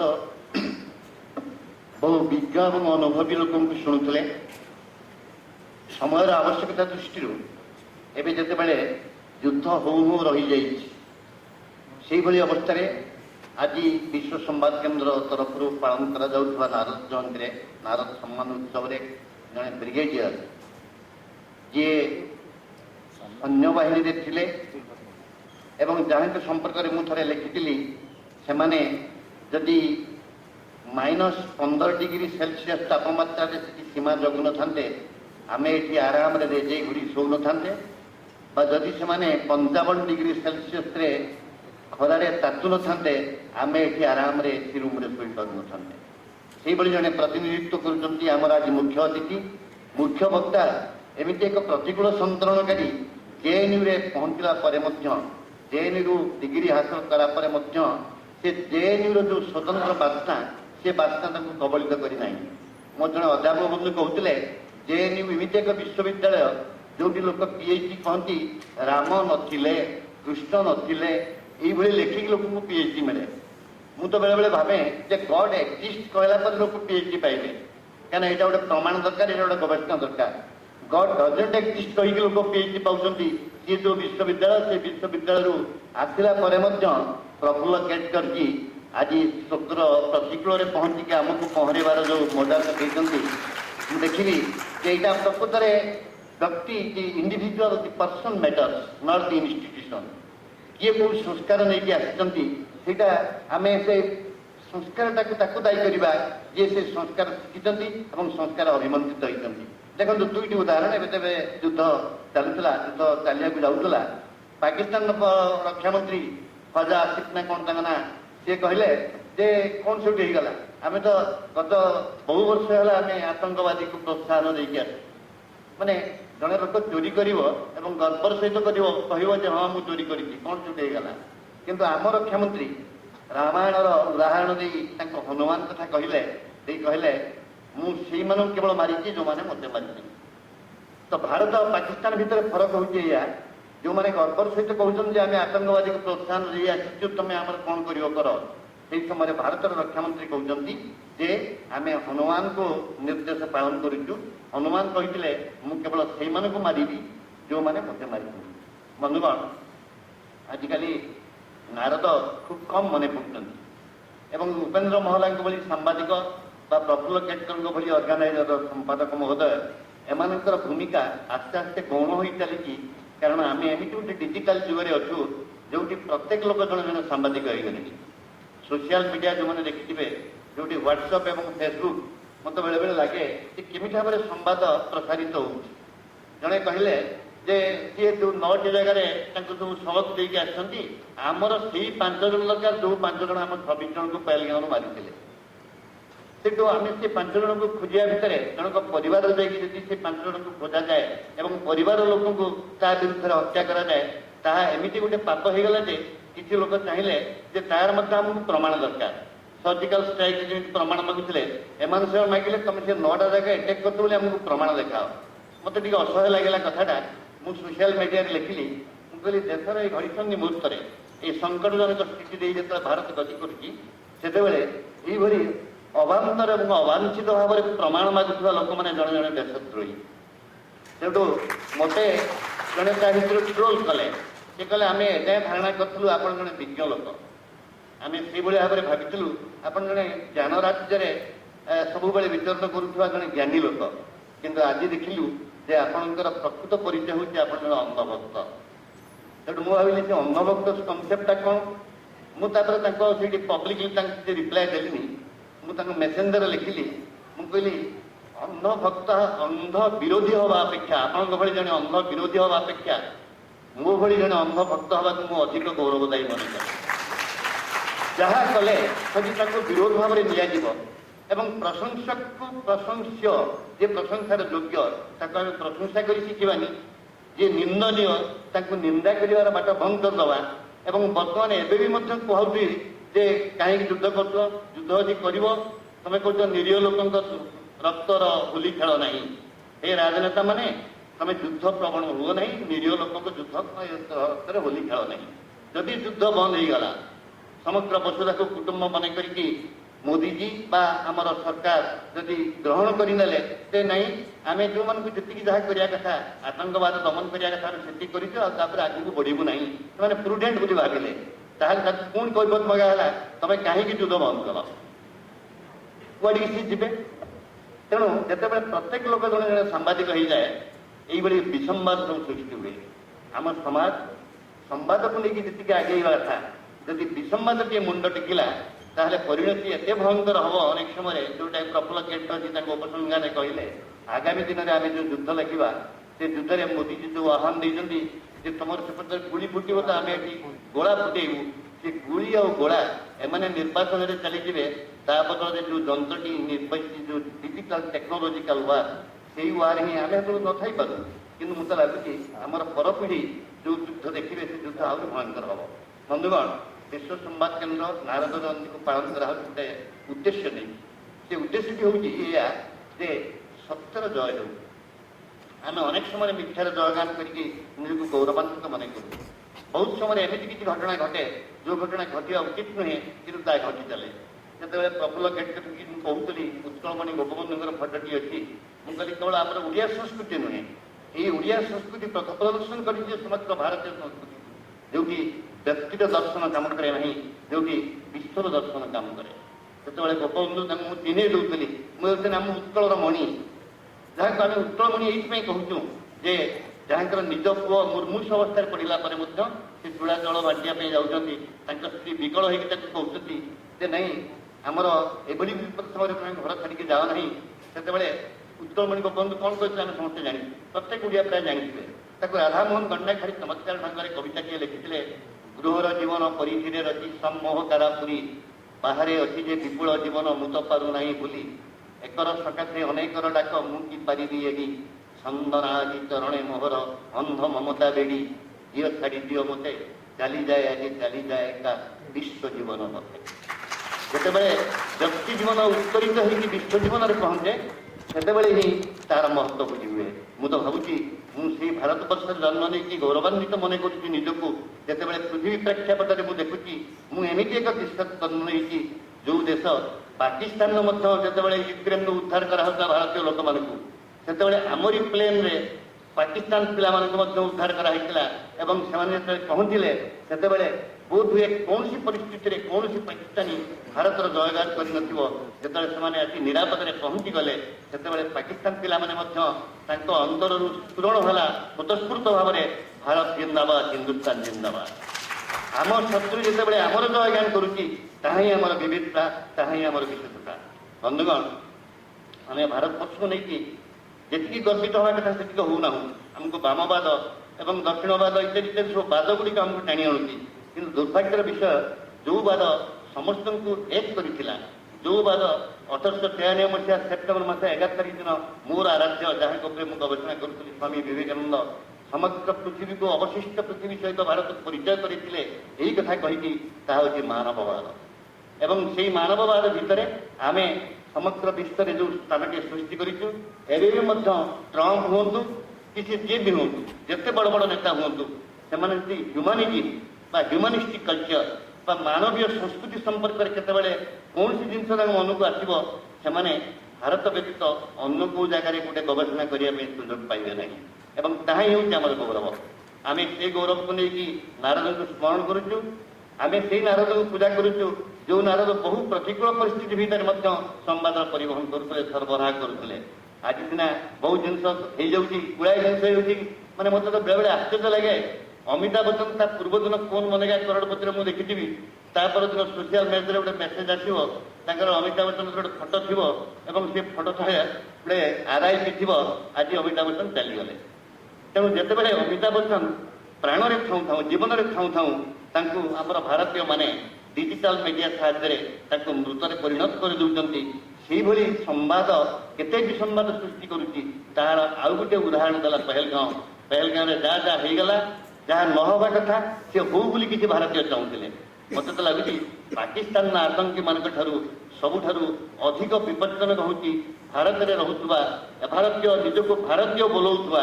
एवं निजक निरपेक्ष धर्म निरपेक्ष कहूबा लोक मैंने एमती बेले बेले आतंकवाद सृष्टि करती पाटंकर पाकिस्तान आतंक ठार आउ टे भयंकर हो जाए मु भावुची यदि भविष्य भारत वर्ष भविष्य भारतीय दायक मैंने से भाई आतंकी मान मूलोत्पादन करें पाकिस्तान को दमन करा मानविकतार आउ एक जयगान धन्यवाद नमस्कार आपण मैंने संध्या के आम गहन कटे आमर नारद सम्मान उत्सव आपण मैंने संध्या टी आमको देती आज से मुझे आज सभार सभापतित्व करुवा अवसर में कृतज्ञता प्रकट करुच्ची आशा करुच्ची जे विश्व समस्त विश्व में मानवीय संस्कृति लोप पाईगला जो भी मानवीय संस्कृति दिन जन्म होता जो भारतवर्ष में ताकि भी लोप पाइब ना एवं ताही हेब समग्र विश्व पाखे भारतर एकमात्र परिचय जे अन्य सबुआड़े युद्ध अच्छी बोमा अच्छी गुली अच्छी गोला अच्छी भारत जहाँ को लेकिन युद्ध लड़े तार मानविकता एवं मानवीय संस्कृति धन्यवाद नमस्कार।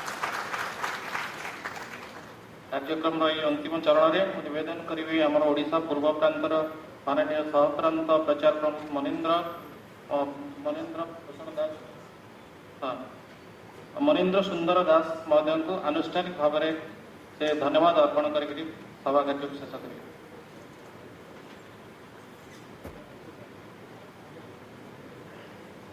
नमस्कार।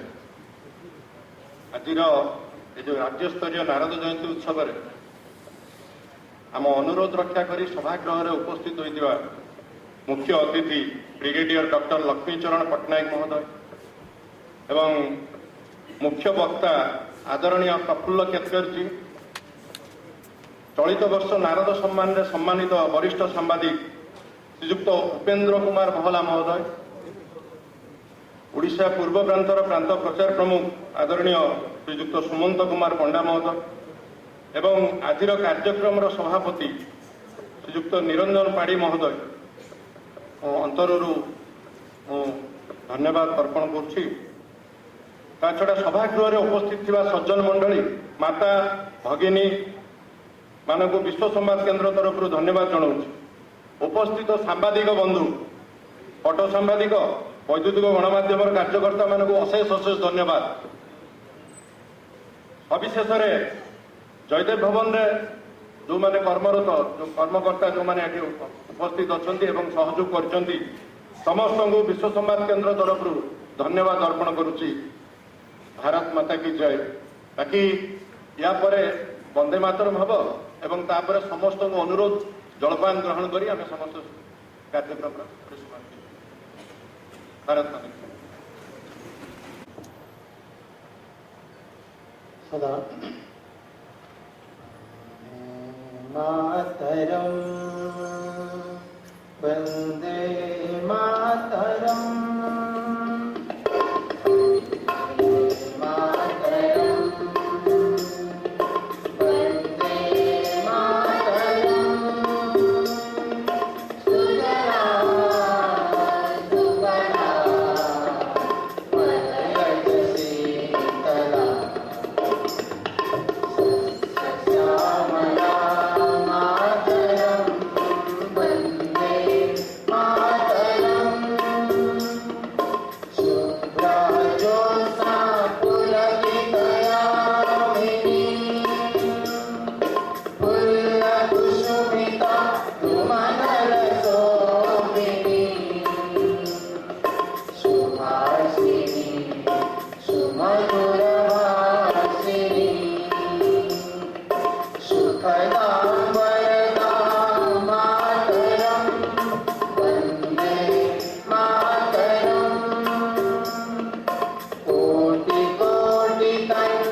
तो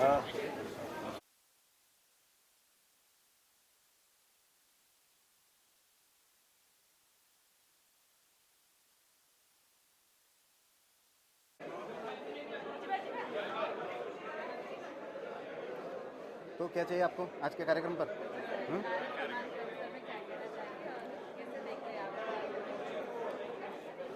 आज विश्व संवाद केंद्र उड़ीसा द्वारा नारद जयंती का ये कार्यक्रम जो हुआ जयदेव हॉल में, और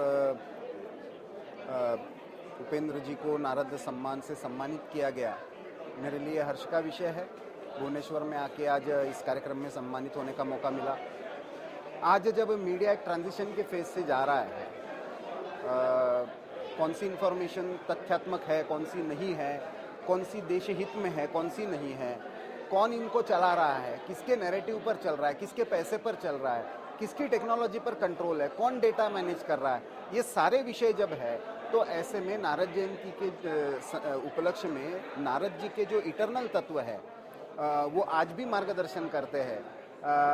तो भारत के स्वाधीनता संग्राम में भी नारद जी प्रेरक थे। प्राचीन काल से भी देवर्षि नारद ये फर्स्ट कम्युनिकेटर के रूप में माने जाते हैं। आज भी आज के संदर्भ में उन इटरनल मूल्यों को, जो हमारे शाश्वत मूल्य है, उनकी युगानुकूल प्रेरणा हम सबको मिले और हम एक रिस्पॉन्सिबल नेशनल इंटरेस्ट में समाज को जोड़ने वाली पत्रकारिता करें। आज हमने खास करके ऑपरेशन सिंदूर के समय देखा कि बहुत सारा मीडिया रिस्पॉन्सिबली रिपोर्टिंग कर रहा था, अपने जो आर्म फोर्सेस है उनकी मूवमेंट के बारे में भी रिपोर्टिंग कर रहा था। ऐसे में हमको थोड़ा सा समाज में ये एक चेतना जागृत करने की आवश्यकता है कि एक रिस्पॉन्सिबल जर्नलिज्म हो, तथ्यपरक हो, ग्राउंड रिपोर्टिंग पर आधारित हो और सबका हित करने वाला हो, राष्ट्र के हित में हो। ऐसे पत्रकारिता की प्रेरणा हम सबको मिले, इसलिए आज नारद जयंती का कार्यक्रम है। सारे पत्रकारों को आज इस दिवस पर मेरी तरफ से बहुत बहुत शुभकामनाएं, बहुत बहुत धन्यवाद। नारद जयंती विश्व संवाद केन्द्र जोड़ा राष्ट्रीय स्वयंसेवक संघर मीडिया सेल कह जाए, विश्व संवाद केन्द्र तरफ 2003 रु एजावत आम नारद जयंती पालन कर आसु एवं से परिप्रेक्षी में उड़ीसार जड़े प्रतिष्ठित एवं जड़े निरपेक्ष सांबादिक को नारद सम्मान आम सम्मानित करमर मूल उद्देश्य हूँ आज आज जो मीडिया जुगरे बा जो डिजिटल जुगरे संवादरा जमी विसंवाद रूपांतरित हो प्रकृत संवाद लोक मान पाखे पहुँची पारना से धारू विच्युत हो गोटे संवाद को निरपेक्ष करवा, सत्यान्वेषी करवा, सत्यधर्मी करवा एवं से संवाद जोटा जनकल्याण नियोजित हो पार, जहाँ को शुणिला क्षणी जिते जनताटीए भाव जे प्रकृत सत्यटीए मु खबर पाइली। अनेक समय मिथ्या संवाद सरबराह है पर आम समाज में बहुत अपकार हो, बहुत क्षति साधन करा जाउची एवं नारद जयंती पालन करने अवसर में विश्व संवाद केन्द्र लक्ष्य रोचे या जे केवल सत्यान्वेषी हो, सत्य संधानी हो एवं जो सत्य लोक मान पाखे पहुँचारे विलम्ब होता केमी त्वरान्वित हो लोक मान गोटे सत्य मुखी कराऊ, सत्यर चेतना सृष्टि करूँ। धन्यवाद।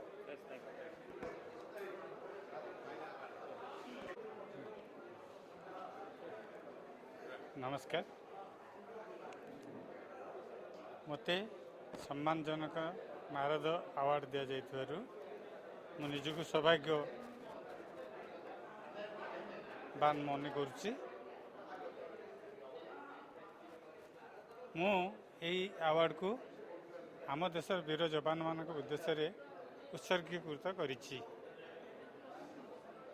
वर्तमान भारत पाकिस्तान युद्ध परिप्रेक्षी में वीर आम देशर वीर जवान मैंने जो साहसिकता देखी ताहा अतुलनीय।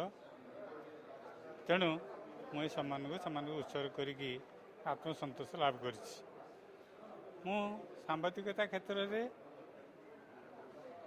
कहि मुनि नारद आद्य सांबादिक थिले बोली आमर पुराण शास्त्र रे उल्लेख रही। नारद मुनि माने प्रत्यक्ष भाव में प्रत्यक्ष स्थान को जाई से सब रिपोर्टिंग करथिले